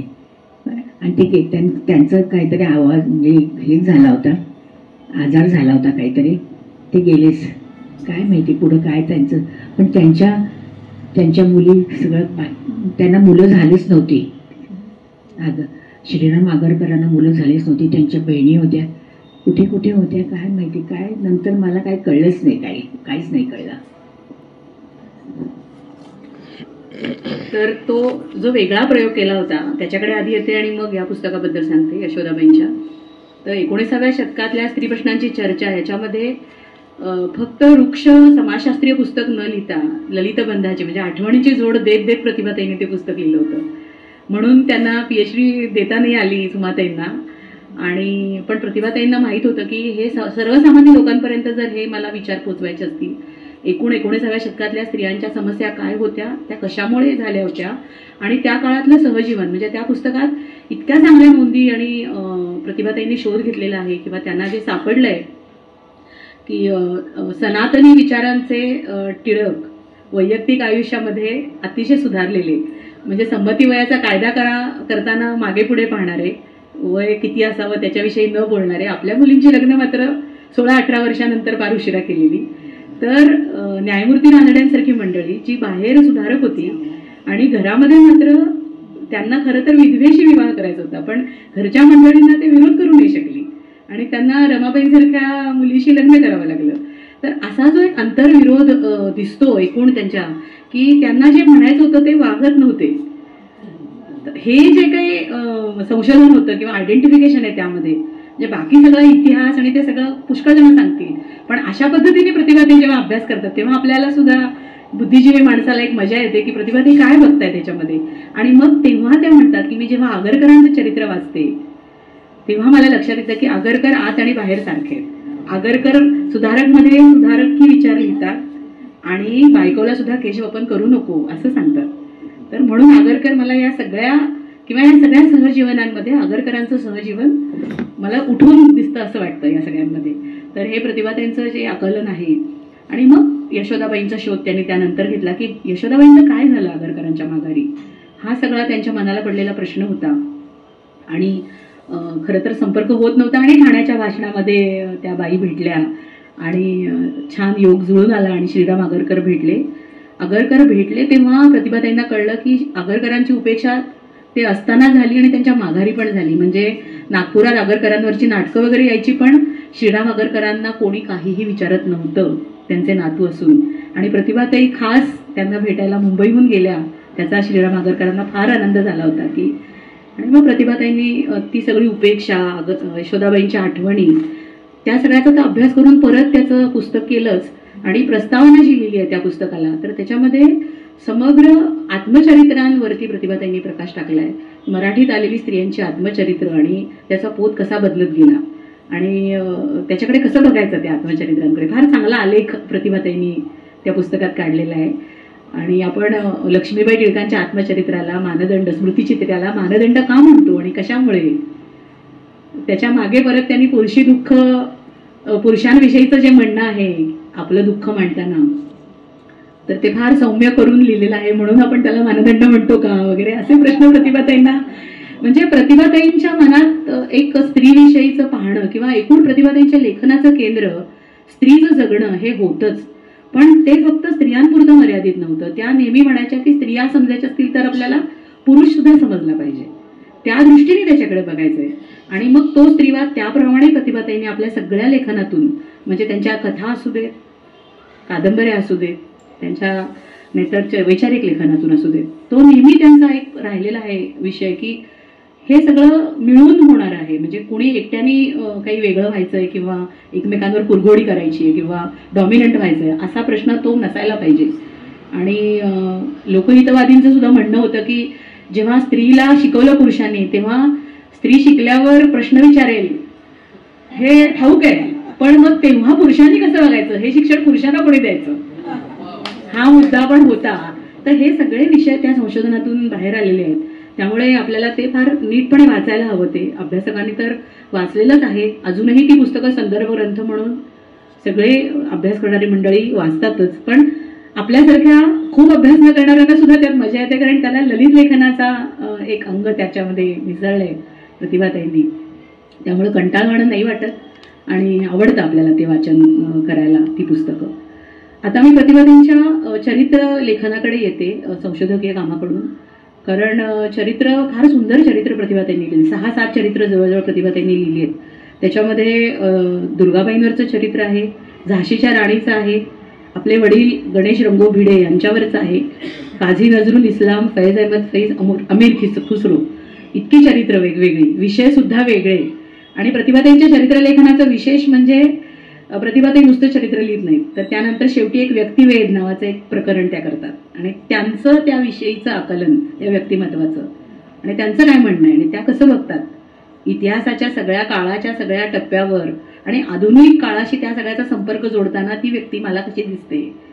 हे जे प्रतिभाताईंचं लेखन आहे, आपल्याला का आवडते ही लेखिका याचा मी जेव्हा शोध घेतला तेव्हा मला असं वाटलं की इथे प्रतिभाताई वेगळ्या उठून दिसतात. कारण चरित्र लिहिणारी खूप मंडळी आहेत, पण अशा पद्धतीने त्या व्यक्तिमत्वावर प्रकाश टाकणारी मंडळी किती आहेत, थोडी आहेत, नाही असं नाही. त्या मुठभर लेखिकांमध्ये महत्वाचं नाव प्रतिभाताईंचं आहे. तर तुम्ही इतकी चरित्र लिहिली 6-7, तर कोणतं चरित्र लिहिणं तुम्हाला जास्ती आव्हानात्मक वाटलं आणि कुठलं सोपं गेलं? आम्ही कलकत्त्याला गेलो होतो ना, लग्न झालं तेव्हा. त्या दुर्गा पूजेला मी गेले होते आणि ते नेहमीसारखंच ते इथं कुंकू लावायची नाही, इथं भांडणीत हे करायचं आणि बंगाली लोकांसारखंच साडी नेसायची आणि तिकडे गेले आणि ते दुर्गा पूजेची सगळी अशी पूजा करायची ना. आणि मग ते एका बाईला विचारलं, शेजारच्याच बाईला विचारलं म्हणजे किसने लिखा है? तर ती म्हणाली, म्हणजे बंगाली मला बोलता यायचं तेव्हा, आता नाही येत मला आता. तर ती म्हणाली की तुला कळत नाही का? हा म्हणाले इम्रोज. म्हटलं काय इम्रोज? नाही इम्रोज नाही, काजी नजरुल इस्लाम. नजरुल बाबा आहे. काजी इस्लाम सोडलंच तिने, नजरुल बाबा. तर ती म्हटलं हा तर मुसलमान आहे आणि दुर्गाच्या आरती केली आहे. मग मी घरी आले तेव्हा काही डोक्यातच नव्हतं, आणि तेव्हा ते डोक्यातच नव्हतं. आणि मुंबईत आल्यानंतर म्हणजे पुण्यात आल्यानंतर ते सगळं बघितलं मी. आणि त्यांनी एका हिंदू बाईशी लग्न केलं होतं आणि आपल्या मुलींची नावं पण तशीच ठेवली होती. आणि तिची तो इतकी काळजी घ्यायचा ना, तो तितकं सगळं ते सगळं तुम्ही वाचत. आणि बांगलादेश जेव्हा झाला ना तेव्हा त्या माणसाने तो मुख्य त्याच्यात पाडूनच टाकले त्याचं चरित्र. आता त्याने ह्यालाच घेऊन गेला होता तो भारतातून बोलावलं गेलं. ते इंदिरा गांधीला त्यांनी सांगितलं होतं की काजी नजरुल इस्लाम मला वापस देतो, तर ते घेऊन गेला होता. हे सगळं ते लिहिलं. आम्ही पाकिस्तानला गेलो होतो ना, तर तिथल्या लोकांनी आम्हाला ते फैजचे सगळे ते ते दिले होते. आणि ते घरी आल्यानंतर मी वाचलं सगळं, म्हणजे ऐकलं सगळं. ते म्हटलं हा काय लिहितोय सगळं कसं करतोय. आणि मग नंतर असं म्हटलं की हे सगळं बघावंच पाहिजे म्हणून ते सगळं लिहिलंय. पण दुर्गाबाईंचं पुस्तक लिहिलं नव्हे, तेच बाईंची सगळी माझी ओळख झालीच होती ग, खूपच ओळख झाली होती. सगळं ते लिहिलंच होतं. आणि मग मला नंतर कोणाचा तरी फोन, म्हणजे ह्यांचाच फोन आला की तुम्ही झाशीच्या राणीचं हेच लिहा. तर मी पुस्तकं वाचली, कादंबऱ्या होत्या. काय त्या बाईने त्या माणसाने लिहिलंय ना, त्या झाशीच्या राणीचं काय लिहिलंय त्याने. ते काय तिचा नवरा 20-25 वर्षांनी मोठा होता, तिच्याशी काय चांगलं मग. ते म्हटलं हे नाही लिहायचे, कादंबरी लिहायचीच नाही मला, तिचे चरित्रच लिहायचं. मग नंतर झाशीचं मी मुलाखत मला म्हणजे सेलफोन असतो ना तो मिळाला होता, श्रीराम गुंठे. हां, तर ते श्रीराम गुंठेंचा फोन केला. तर ते म्हणाला, मी त्यांना विचारलं की इथं मी झाशीला येते आहे, इथं काय हॉटेल वगैरे काय आहे का. ते म्हटलं तुम्हाला काय पाहिजे. तर म्हटलं मी झाशीच्या राणीचं पुस्तक लिहिते. ते म्हटलं माझ्याचकडे या. ते माझ्यापेक्षा मोठे होते आणि ते कित्येक वर्षांपासून तिथे त्यांचं राम लक्ष्मण सीतेचं मंदिर होतं. आणि ते सगळे ब्रिटिश सगळे आले होते आणि त्यांनी सगळं पाडून टाकलं होतं. काय काय मी सांगते तुम्हाला त्यांचं सगळं. आणि ते म्हटले माझ्याचकडे, तुम्ही माझी धाकटी बहीणच आहात ना, या माझ्याकडे. मी त्यांच्याचकडे गेले आणि माझ्यापेक्षा 7-8 वर्षांनी मोठे होते ते पण यायचे. आणि वर्मा जानकी शरण वर्मा, ते तर 80 वर्षांचेच होते. ते म्हटले आप क्यों आई है. म्हटलं झाशीची राणी, मैं भी आपल्या साथ होतो. आम्ही रिक्षातून जायचं, सगळं झाशी मी पालथी घातली आणि किल्ल्यावरती गेले होते. सगळीकडे बघितलं आणि सगळं लिहिलं मी. आणि ते सगळं चरित्र लिहिलंय मी. पत्र मिळाली, ती बाळपूरच्या राजाची पत्र मिळाली.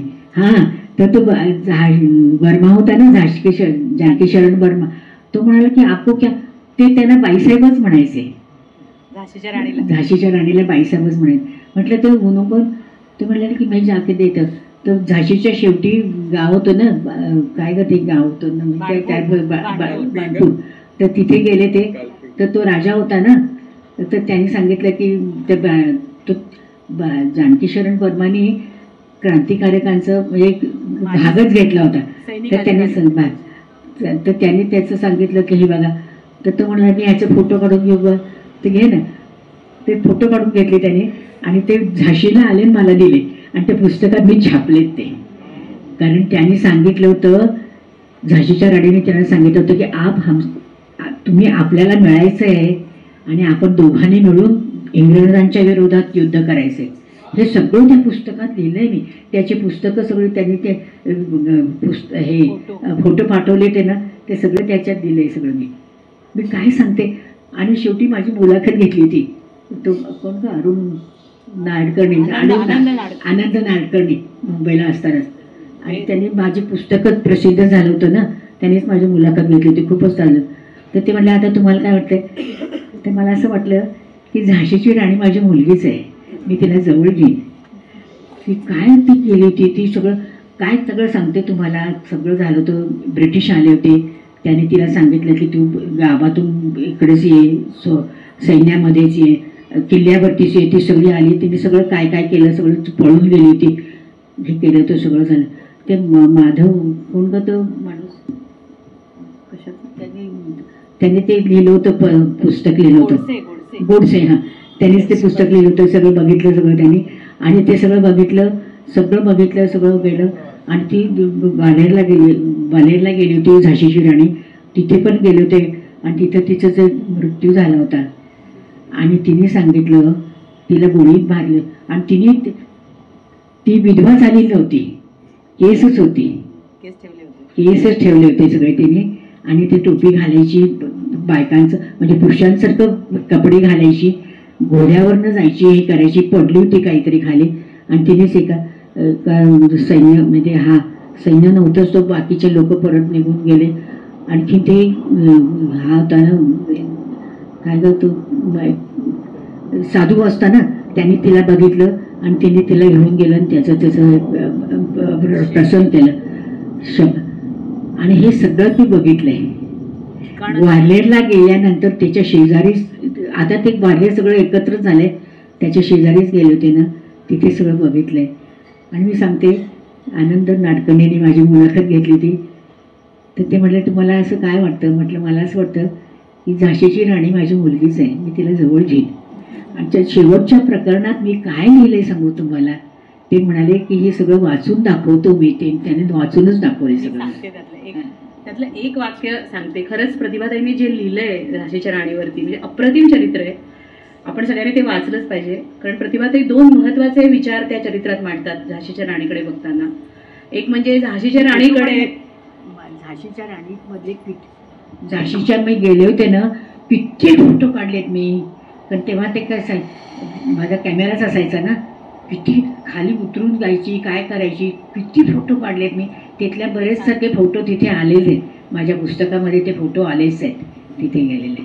फोटो तर आहेतच त्याच्यामध्ये, दुर्मिळ फोटो आपल्याला पाहायला मिळतात. तर झाशीच्या राणीकडे स्त्रीमुक्तीचं प्रतीक म्हणून कसं पाहायचं, हा महत्वाचा विचार आहे. की झाशीच्या राणीने पोशाख पुरुषांचा का केला असेल, ह्याच्या मागे प्रतिभाताईंची एक विचारधारा आहे. की त्या म्हणतात की एखादी स्त्री सत्तेत आली तर ती दुबळी नाहीये, हे दाखवण्यासाठी तिने पुरुष वेश धारण केला होता.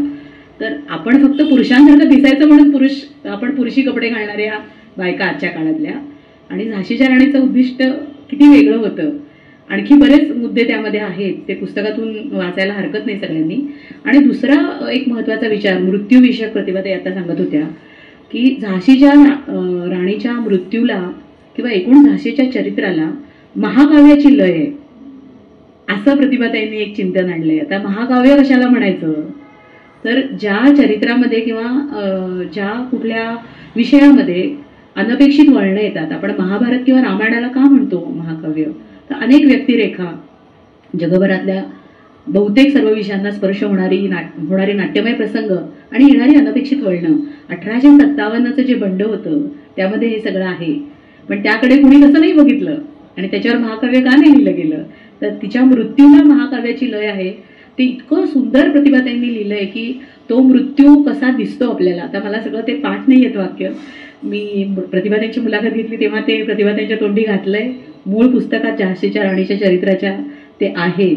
ते आता आपण पुढचे प्रश्न घेणार आहोत म्हणून मी आता ते काढून वाचून नाही दाखवत, पण ते जरूर सगळ्यांनी वाचा. कारण प्रतिभाताईंनी म्हणून या प्रगल्भता जी दिसते अशा लेखिकांमध्ये की असं फार वेगळं चिंतन प्रतिभाताईंच्या सगळ्या साहित्यातून. आणि बाणपूरच्या राजाला लिहिलेली राणीची पत्र, तर ती प्रतिभाताईंनी मिळवली, ती मराठीत पहिल्यांदा आली ती पत्र. तर प्रतिभाताईंना ते श्रेय पण आपल्याला द्यावं लागेल की त्यांच्यामुळे आपल्याला ही पत्र पहिल्यांदा वाचायला मिळाली. आणि त्यानंतर प्रतिभाताईंनी महत्वाचं चरित्र लिहिलं तर त्यांच्या वडिलांचं, गणेश रंगो भिडे.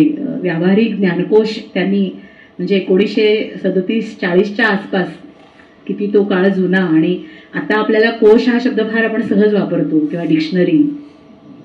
ज्या काळामध्ये गुगल नव्हतं, दळणवळणाची साधनं नव्हती, त्या काळामध्ये कोश लिहिण्याचं मुळात तशी कल्पना येणं, जे प्रतिभाताई एवढ्या प्रगल्भ असण्याचं मूळ गणेश रंगो भिडे यांच्या प्रगल्भतेत खूप सारं दडलेलं आहे. त्यांचे आई वडील हे सुद्धा फार अभ्यासाचाच विषय आहे आणि ह्या चरित्रामुळं प्रतिभाताई नेमक्या कोणत्या मुशीतून वाढल्या आहेत हे आपल्याला नक्की कळतं. आणि त्यांचे आई वडील किती मोठे होते आणि वडील सावरकरवादी तर होतेच. आता प्रतिभाताई सांगतीलच त्या चरित्राविषयी. फार सुंदर चरित्र ते पण आलेलं आहे. ज्ञानकोशकार गणेश रंगो भिडे पद्मगंधानेच काढलंय ते चरित्र. तर त्या आठवणी आणि ते चरित्र कसं झालं ते सगळं सांग. माझी आई काशीची. काय सांगू तुम्हाला, पेशव्यांना इंग्रजांनी पाळलं, म्हणजे हे केलं होतं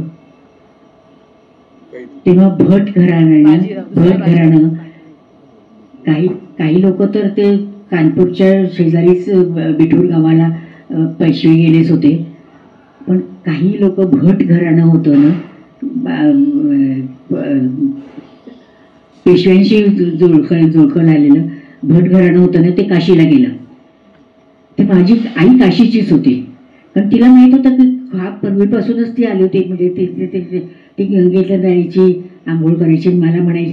आम्ही ते होतं ना, ते म्हणायचे गंगा वगैरे तिथे गाया गवन, ते तुम्ही गाणं म्हणा हा आंघोळ करताना, ते तुम्हीच गाणं म्हणा अशी म्हणायची मला. आणि ते सगळं तिचं सगळं सांगितलं, सगळं तिने काशीचं काय होतं.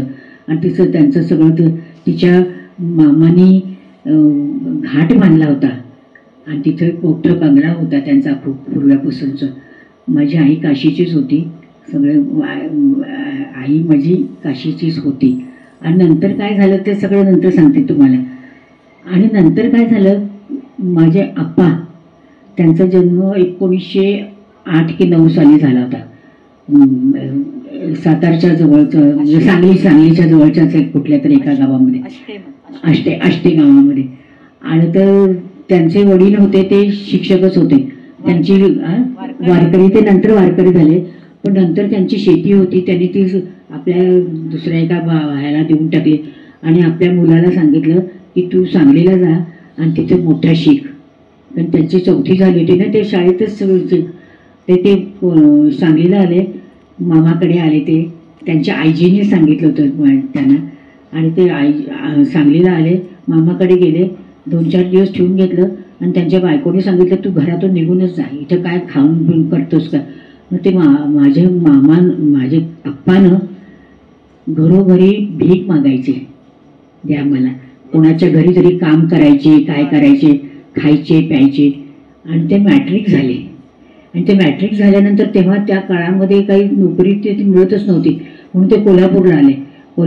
पण माझे वडील ते चित्रकार इतके सुंदर होते, त्यांनीच मला शिकवलं होतं, सगळं चित्रकार केलं. आणि ते कोल्हापूरला आले आणि बाबुराव पेंटरला भेटले, याला त्याचे चित्र काढायचे, काय काय करायचे. आणि मग त्याने बाबुराव पेंटरांनी ते त्यानंतर सिनेमाच काढला, त्यांनी दत्ताचं चित्र काढलं होतं. आणि मग ते माझ्या वडिलांना म्हणाले की तू ये रे माझ्याकडे. तर त्यांनी सांगितलं तुला हा ब्राह्मण आहे ना, त्याला जानवं पाहिजे ना. मग त्यांनी पटकन जानवं काढलं. बरं झालं तू भेटलास मला असं म्हण. आणि तू काय लिहितच नाहीस, काय करत नाहीस, करत असंच त्यांनी सांगितलं. बाकीच्या लोकांनी पण त्यांना सांगितलं. आणि माझ्या वडिलांचं तेव्हा मॅट्रिकच झालं होतं. त्यांनी व्यावहारिक ज्ञानकोश करायचं ठरवलं, आणखीन असं करायचं झालं. आणि मग ते फिजिक्समधलं काहीतरी लिहायला पाहिजे ना, म्हणून ते पुण्याला आले दशरी जोग यांच्याकडे. कारण दशरी जोग होते ना, ते इंदोरचे होते, PhD झाले होते. आणि की ते अलाहाबादला गेले होते, तिथेच कायदा झालं. आणि तिथे त्यांना कळलं की पुण्याला मध्ये फर्ग्युसन कॉलेज सुरू झालेलं आहे, टिळकांनी आणि आगरकरांनी सुरू केलं आहे, म्हणून ते पुण्यात आले. आणि माझे तिथे आल्यानंतर ते फिजिक्सचं माझे वडील त्यांना गेले, ते गेले. तर त्यांची बायको होती ना मनिका. त्यांनीच विचारलं, ते सुरुवात व्हायचीच होती व्यावहारिक ज्ञानकोशाची. तर त्यांनी विचारलं की तुमचं लग्न झालं आहे का. ते म्हटलं नाही अजून काही लग्न झालेलं नाही आहे. मग माझी मावशी त्यांची बायको ती आली, ती म्हणाली की माझी धाकटी बहीण आहे, तिच्याशी लग्न कराल का. ते म्हणे काय तिचं काय फोटो दाखव की मला. मग त्याने फोटो दाखवला. आणि माझ्या आप्पाने माझ्या आईशी लग्न केलं आणि आईचं काशीलाच गेली होती. नंतर ग्वाल्हेर तिचे वडील होते ना, त्यांची संपत्ती सगळी त्यांनी चोरून नेली होती. ते मध्ये ग्वाल्हेरला आले होते, तिथेच काहीतरी काम, त्यांनी होमिओपॅथी पण शिकली होती जर्मन माणसाकडून आणि ते सगळं झालं होतं. आणि ते सगळं झाल्यानंतर माझ्या आईवडिलांचं हे झालं आणि माझे आप्पा आईला सांगायचे काय काय ते, तुला तू ज्ञानेश्वरी वाचलीस, हे वाचलीस, ते वाचलीस, हे असं सगळं काय असतं, सायन्स म्हणजे काय असतं ते सगळं तुला कळायलाच पाहिजे, ते सगळं सांगायचे, हे सगळं सांगायचे. हे खूपच झालं होतं सगळं, खूपच झालं होतं त्यांचं सगळं. ते चरित्र प्रतिभाताईंनी लिहिलंय. म्हणजे वडील गेल्यानंतर सगळी कागदपत्र आपल्या जुन्या घरातनं आणून आप्पांचं सगळं, कारण जाळपोळीत घर जाळलं गेलं होतं, ज्ञानकोशाचं ऑफिस जाळलं गेलं होतं, तर ते सगळं परत ज्ञानकोश 5 खंड, जवळजवळ 4 खंडाचं काम झालं होतं, पण ते सगळं जाळलं गेलं होतं गांधी हत्येनंतरच्या जाळपोळीमध्ये. तर आप्पांनी परत ते सगळं केलं आणि अख्खं म्हणजे जीवनभर ते ध्येय घेऊन स्वतःच्या खर्चाने पुन्हा 5-6 खंडांचं काम ज्ञानकोशाच्या आप्पांनी नंतर केलं. सुरुवातीला त्यांना सरकारची मदत मिळाली, नंतर मिळाली नाही, तरी त्यांनी केलं. आणि मरते वेळी सुद्धा त्यांना कॅन्सर झाला होता, तर त्यांना कॅन्सर होऊन मृत्यू येणार याचं भय नव्हतं, तर शेवटच्या खंडाचं काम अर्धवट राहिलं तेवढं पूर्ण होऊ दे हे त्यांच्या मनात होतं. तर अशी निस्पृह वृत्ती किंवा पुरस्कारासाठी किंवा अशा कशासाठी कामं करणारी ही मंडळी नव्हती. आजच्या काळामध्ये जे दुर्मिळ झालंय ते सगळं अशा या निस्पृह चरित्रातून आपल्याला, किंवा 300 शुद्धीकरणं आप्पांनी भालजी पेंढारकरांबरोबर, कारण सावरकरवादी होते आणि बाबासाहेब आणि तात्याराव सावरकरांबरोबर त्यांचं काम चालत असे. तर कोल्हापूरच्या भागामध्ये 300 शुद्धीकरणं आप्पांनी भालजी पेंढारकरांबरोबर हिंदू करून घेतलं लोकांना.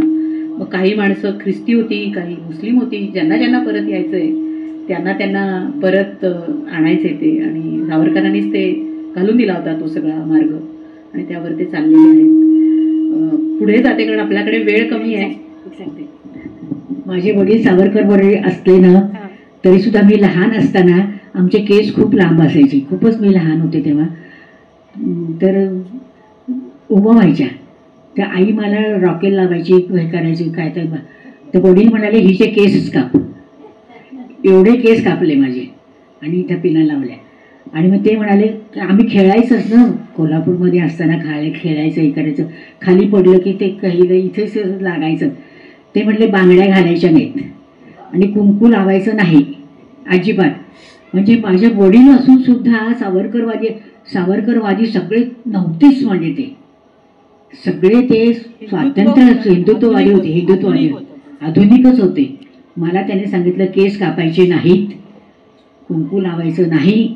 आणि आई म्हणाली हे असं काय चाललंय, कारण माझी काय ती म्हणाली की असंच करायचं, असंच काय. माझी धाकटी बहीण विजया आणि आम्ही तसंच करतो, आम्ही खेळायचं सगळं गल्लीतून. जाळपोळ झालीच आमची, म्हणजे आमचा मुसलमानच मालक होता, सगळं झालं. पण सगळं काय झालं ना नंतरपर्यंत, काय झालं सांगू तुम्हाला. माझ्या वडिलांचं सगळं चरित्र म्हणजे सगळं आठवलं ना की जीव भरून येतोय माझा. कारण आम्ही मुंबईत आल्यानंतर त्यांना कॅन्सर झाला होता, मग ते आमच्याचकडे आले होते. काय झालं सगळं, आणि काही सांगतच नाही मी तुम्हाला. साहजिक आहे, कारण इतकं सोसलंय आई अप्पांनी. आणि आईबद्दल सांगायचं थोडक्यात तर प्रतिभाताईंच्या आईंची सगळी ज्ञानेश्वरी तोंडपाठ होती आणि मृत्यूसमयी सुद्धा ज्ञानेश्वरीची ओवी म्हणत त्यांना मृत्यू आलेला आहे. फार ते सगळं चरित्रातून वाचताना अगदी जीवाला पिळवटा पडतो आपल्या, की ते सगळं कसं घडलं. आबोलीची भाषामध्ये आईवडिलांवर 2 फार सुंदर लेख प्रतिभाताईंनी लिहिले आहेत, ते जरूर आपण वाचू शकतो सगळे. आणि पुढच्या काही गोष्टी मी आता कव्हर करते आणि शेवटचे 2 प्रश्न घेते, चालेल ना सगळ्यांना, कारण 8 वाजत आलेत. हां, तर आपण कथा कादंबऱ्यांविषयी बोलायला आपण, मला वाटतं प्रतिभाताईंना परत एकदा बोलूया आणि आपण सविस्तर त्याच्यावर चर्चा करूया. पण चित्रकार होत्या प्रतिभाताई, तर त्याचं उमटलं सगळं प्रतिबिंब ते रेघोट्या नावाच्या कादंबरीत. आणि त्यांनी चित्रकार स्त्रीच्या जीवनावरती कादंबरी लिहिली. मानुषीमध्ये आधुनिक सामाजिक काम करणारी 19व्या शतकातली स्त्री, पण आधुनिक, आणि तिचं सगळं जीवन कसं, त्याच्यावरती एक फार सुंदर मानुषी नावाची कादंबरी आहे. ऐतिहासिक कादंबरी, अखेरचा बादशाह आपण बोललोच त्याविषयी. आणि आत्ता अलीकडे प्रतिभाताईंनी फार सुंदर कादंबरी लिहिली आहे, अंगण विश्वाचे अवकाश मनाचा. तर त्याच्यामध्ये प्रतिभाताईंनी फार वेगळा वेध घेतला आहे की चिनी डॉक्टरांनी जे संशोधन करून HIV झालेल्या आईवडिलांना होणारं मूल HIV ग्रस्त असणार नाही, DNA मध्ये फेरफार केला तर तसं आपल्याला साध्य करता येईल, असं संशोधन चिनी डॉक्टरांनी केलं होतं. तर ते वाचून प्रतिभाताईंना, ती बातमी वाचली होती प्रतिभाताईंनी पेपरमधली, आणि त्यांना त्यांचा कल्पना त्यांच्या नेहमीप्रमाणे धाव घ्यायला लागल्या आणि त्यांना वाटलं की मग चिनी डॉक्टरांना विकत घेतील. मला ते वाचलं आणि माझ्या मनात आलं की द्रोणाचार्य कसे जन्मले? तसा जन्मला, हा द्रोणाचार्य जन्मला कसा, की चिनी डॉक्टरने ते तसंच केलं होतं ना त्याच्यामध्ये. आणि मग नंतर माझ्या डोक्यात आलं की हा द्रोणाचार्य कसा होता, त्या पुढं काय काय झालं. आणि नंतर मी शोधत गेले आणि नंतर काय सांगायचं तुम्हाला किती. आणि आम्ही दिल्लीत होतो ना, हां ते सांगते, आम्ही दिल्लीत होतो ना, तर आमच्या शेजारीच एक बंगला होता. तिथं म्हातारी बाई म्हणजे बसलेलीच असायची आणि त्यांचा मुलगा होता, म्हणजे ते नंतर सांगते, तो पाठ होता ना ते, आणि माझे मिस्टर ते गळ्या ह्याचेच व्हायचे. आणि त्याला लाहोरला जायचं होतं. तर ती म्हातारी बाई म्हणाली जायचंच नाही. मग माझ्या डोक्यात आलं, हे पाकिस्तानातून आलेली बाई, ह्याच्यावरती काहीतरी अत्याचार झाला असेल आणि तिचाच मुलगाच असेल. मग ती कादंबरी ह्याच्यामध्ये घेतलेली, अंगण विश्वाचे अवकाश मनाचा. आणि मग ती सगळी त्याला भेटले होते मी, नंतर मी ते सगळं त्या कादंबरीतच लिहिले. तेव्हा आम्ही दिल्लीत होतो तेव्हा काय कैसे है आप, कैसे ठीक आहे ना, असे ते सगळं त्या कादंबरीतच लिहिलं मी. आणि तो मला म्हणाला होता की धर्म म्हणजे काय असतो, तुम्ही हिंदू आहात, मी मुसलमान नाहीच आहे, मी हिंदूच आहे. तुम्ही मला सांगताना ते सगळं मलाच आठवतं. माझ्या त्या कादंबरीचा शेवट कसा करायचा ते, पण सगळ्या जगभरातलं मी सगळं बघितलं होतं, मला काय कळेना मला शेवट कसा करायचा सगळं नाही. तर मग माझी मैत्रीण होती ना, ते आम्ही दोघीजणी वर जातो आणि ते अंगण विश्वाचे अवकाश करायचा, ते ती चाफा बोले ना तेच गाणं म्हणतो आम्ही. असंच ते कादंबरीचे. पण तो शेवटपर्यंत कुठे जाणार आहे ते सगळं, हे सगळं जगातलं म्हणजे सगळं चाललं आहे, ते सगळं कुठेपर्यंत जाणार आहे, पोचणार आहे कुठेपर्यंत, ते मला त्या कादंबरीत म्हणजे काय लक्षातच नव्हतं. मग आम्ही ते वर जातो, माझी मैत्रीण असते ते आम्ही वर जातो आणि तेच गाणं म्हणतो. तर त्यात मुख्य कल्पना अशी होती की डॉक्टरांना दहशतवादी म्हणजे लोक विकत घेतील आणि असे DNA बनवा की जास्तीत जास्त दहशतवादी बनतील त्याच्यावरून. असं झालं तर जगाचं काय होईल, ही भीती वाटली. आणि मग त्या पायी शोध घेत DNA कसा बदलत गेला, मग द्रोणाचार्यांपासून किंवा गणपती कसा तयार झाला, हनुमान, मग आपलं ऋषीमुनी हे डॉक्टर्सच होते का किंवा शास्त्रज्ञ होते का, दंतकथांकडे आपण दंतकथा म्हणून बघायचं की काही वेगळ्या पद्धतीने बघता येईल का वगैरे, असं परत त्यात थोडंसं वैचारिक आलेलं आहे सगळं. ते सगळं सांगणं कठीण आहे मला कमी वेळामध्ये. आम्ही काबूलमध्ये होतो ना, तेव्हा आम्ही तिथे शोर बाजार असायचा, तिथे जायचो पुष्कळदा. ते काही तेव्हाचे लोक, पुष्कळ लोक यायचे तिकडचे, युरोपमधले लोक यायचे, अमेरिकेतले लोक यायचे, पुस्तकं विकायला जायचे तिथले काही. तर मी त्यांना म्हटलं की आप अंदर से क्या आहे, मग तिथले म्हणजे फारसीमध्येच बोलले. ते म्हटलं की आपको म्हणजे तुम्हाला काही उत्सुकता आहे का, तर म्हटलं आत या. आम्ही गेलो, तिथे मूर्ती होत्या, तिथली मूर्ती मी विकत घेतल्या आहेत. कारण शंकराची, महादेवाचे म्हणजे काय शंकर म्हणतो ना, तो शंकर असा बसला आहे, त्याच्या माझ्या गळ्यामध्ये नाग नाही आहेत. हां, इथे हे लावलं आहे. आणि आपल्या बायकोला पार्वतीला घेऊन बसलो आणि त्याच्या मांडीवरती गणपती आहे. आणि दुसऱ्या गणपतीची पण मूर्ती घेतली आहे. तो गणपती बसतो ना, तर आपल्या मांडीवरती, डाव्या मांडीवरती आपल्या बायकोला घेऊन बसतं. ते दोन मूर्ती. आणि मग तिथे सोनं इतकं विकत मिळायचं ना, ते मी काही आणलंच नाही. मी तिथलं काही सोनं आणलंच नाही आहे. तिथून त्या मूर्तीच आणल्या आहेत सगळ्या. काय आणलं आहे मी, पुस्तकं आणली तिथली. आम्ही तिथून आलो ना, काबूलहून दिल्लीला आलो ना, तर आमचा तो ॲम्बेसॅडर म्हणजे काय रेफ्रिजरेटर तर दार उघडलं त्याने. तर म्हटलं त्याची पुस्तकच आहे त्यांच्यात. फ्रीज मधून पुस्तकं आणली ते पुस्तकच आणली होती सगळी आम्ही. ते एअरपोर्टवर चेक होतो ना ते काय सगळं आणलंय. आणि त्या तर ह्या सगळ्या छोट्या छोट्या अनुभवांवरून कथा सुद्धा लिहिल्या आहेत प्रतिभाताईंनी वेगवेगळ्या. काबूल कंधारकडील कथा, मरुगान आणि पर्क रक्त, फार सुंदर कथा त्याच्यातून आलेल्या आहेत. आता प्रतिभाताईंचे 2 महत्त्वाचे अभ्यासाचे विषय त्याबद्दल बोलूया. एक वेगळं काम म्हणजे दलपाक दर्पण, ज्याच्यामध्ये अन्न संस्कृतीवरती प्रतिभाताईंनी अभ्यास करून लिहिलेली आहे प्रस्तावना. पण मला वाटतं त्याविषयी न जाता पाकिस्तान डायरी आणि पाकिस्तानवरचे अनुभव आणि धर्मसंस्कृतीवरचा प्रतिभाताईंचा अभ्यास, हे 2 प्रश्न आपण घेऊया आणि मग थांबूया. तर कारण ती फार महत्त्वाची कामं आहेत प्रतिभाताईंच्या एकूण सगळ्या ह्याच्यातली. तर पहिल्यांदा पाकिस्तानच्या अनुभवाबद्दल सांगा. मला पाकिस्तानला बोलवलं होतं. पाकिस्तान इंडिया फ्रेंडशिप डेमोक्रेसी वगैरे त्यांचा फोन आला होता. मी म्हटलं मला यायचंच नाही पाकिस्तानला. ते म्हटले की का नाही यायचं तुम्हाला. तर म्हटलं मला नाही यायचं, काय काय जाऊन करायचं. ते म्हटलं तुम्हाला काय पाहिजे. म्हटलं मला मोहनजोदडो हडप्पाला जायला मिळालं तर मी येईन.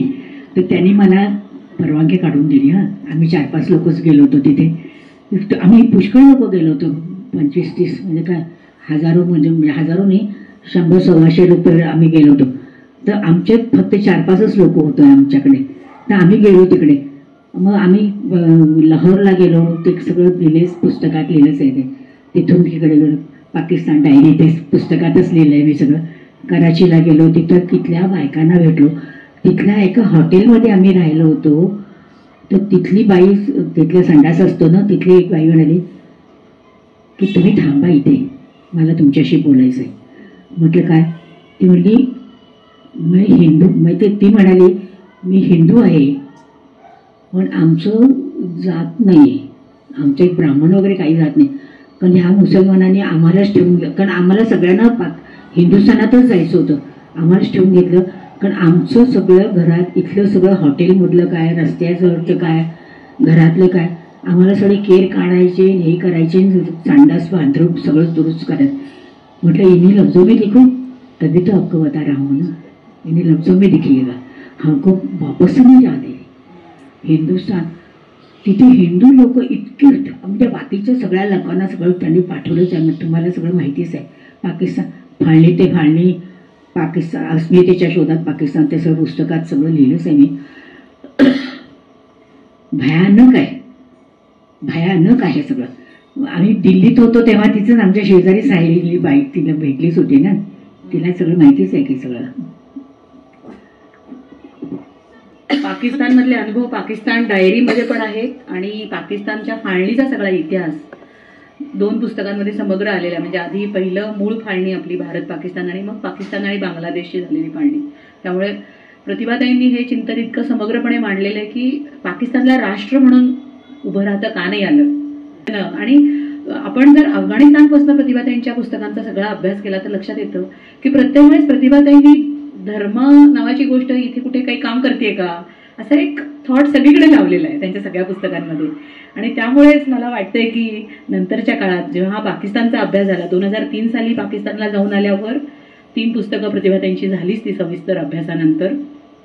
अनुभवाचं पाकिस्तान डायरी, पाकिस्तान डायरीमध्ये अस्मा जहांगीर, नजमा हेपतुल्ला आणि पाकिस्तानातल्या अनेक प्राध्यापक वगैरे यांच्या प्रतिभाताईंनी घेतलेल्या मुलाखती आणि प्रत्यक्ष अनुभव, त्या मेळाव्यातले, तिथे फिरतानाचे भेटलेली माणसं, हे आहे. पण नंतर जेव्हा प्रतिभाताईंनी हे सगळं, प्रतिभाताईंचं अजून एक महत्त्वाचं म्हणजे जेरुसलेमला पण जायला त्यांना मिळालं. तो एक वेगळाच भाग होता. मायबोली, मराठी माणसं, ज्यू मराठी आहेत आपल्याला सगळ्यांना माहिती आहे. आणि मायबोली नावाचं मासिक, त्रैमासिक ते काढतात. त्याच्या 25व्या वाढदिवसाला प्रतिभाताईंना अध्यक्ष म्हणून बोलवलं होतं आणि तिथे त्या गेल्या होत्या.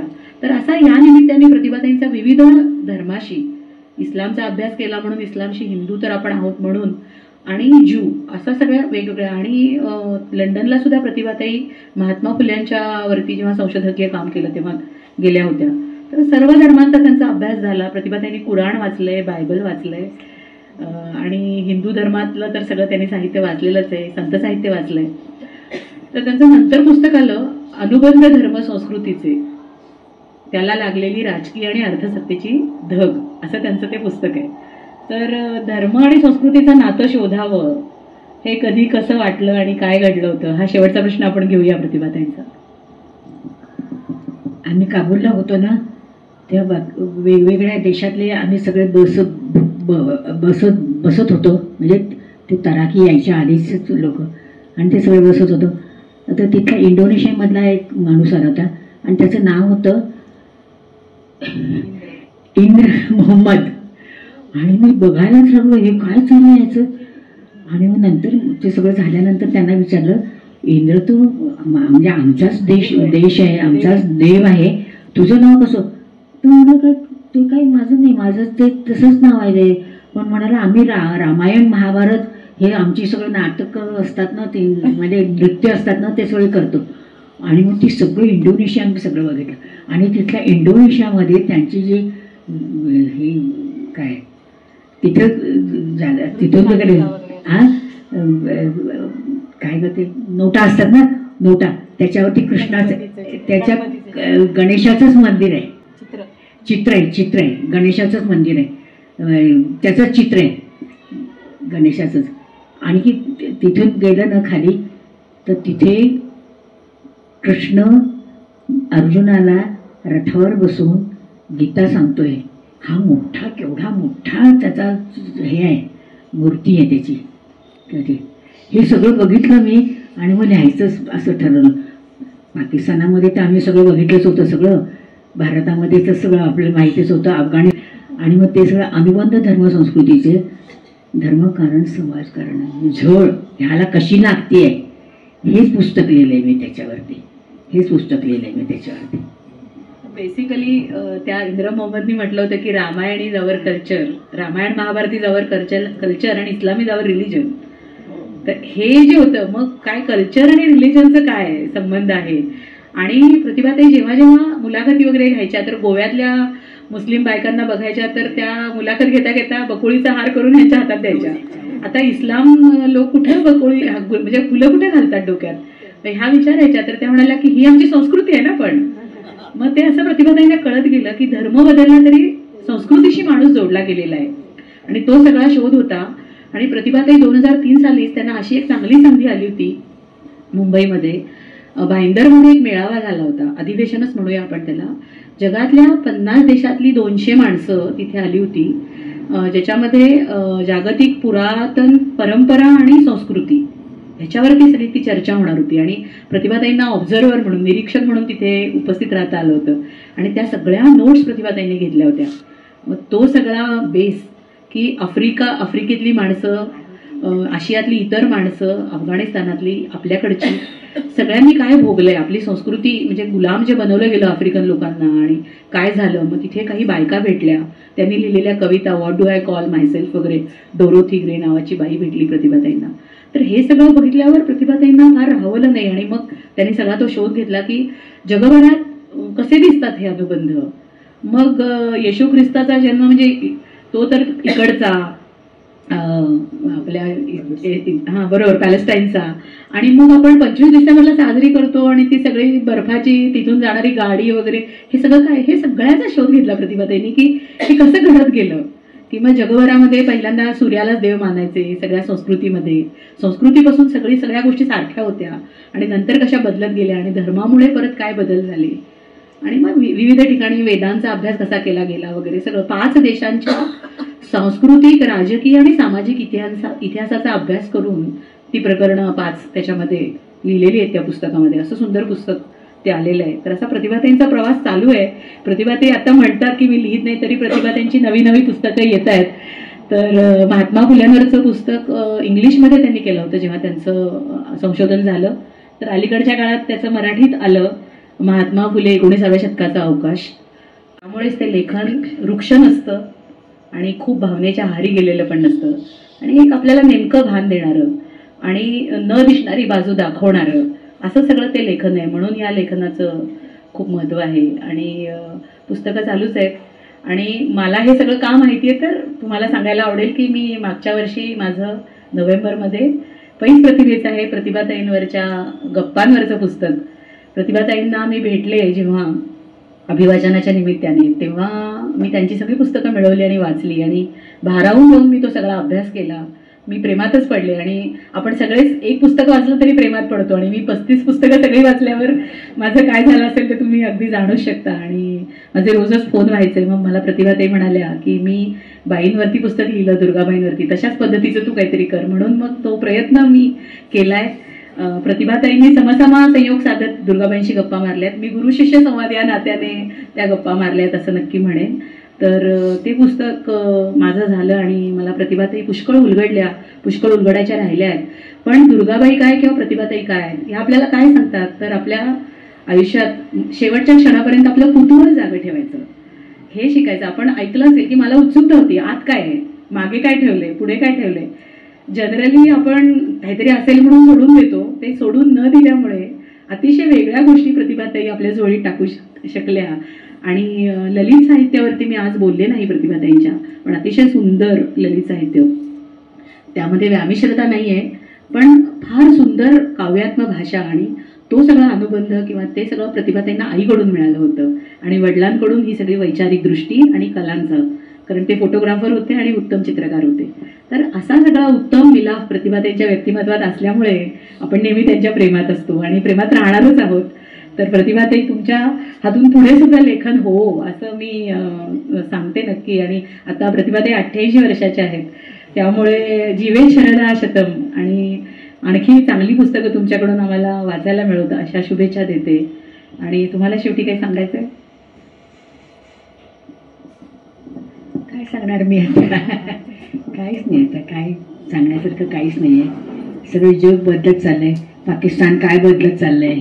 माझ्या पाकिस्तानमध्ये तालिबान आले होते ना, माझ्या किती मुलाखती घेतल्या गेल्या. मी म्हटलं मला दे, 8-10 माझ्या घरी आले होते, माझ्या मुलाखती घेतल्या, किती मुलाखती घेतल्या. म्हटलं मला कुणालाही मुलाखती द्यायच्याच नाही आहे, तुम्ही बघा काय काय ते, मला काही करायचं नाही आहे, काहीच नाही आहे. सगळं जग कुठे चाललं आहे काय माहिती, काहीच माहीत नाही, काहीही माहीत नाही मला. आता ही गेली होती धर्मशाळेला, तिथल्या एका बुद्धाने तिला छोटंसंच पुस्तक दिलं होतं. ते म्हटलं मला ते भाषांतर करायला, मी तेच भाषांतर करते आता, तेच मी भाषांतर करते. मला बाकी काहीही करायचं नाही आहे, ती अजिबातच नाही. सगळे जग काय बदलत चाललंय मला कळतच नाही आहे, खरंच कळत नाही आहे. मिळालेलं आहे हे सगळं ऐकल्यानंतर मी असं म्हणणार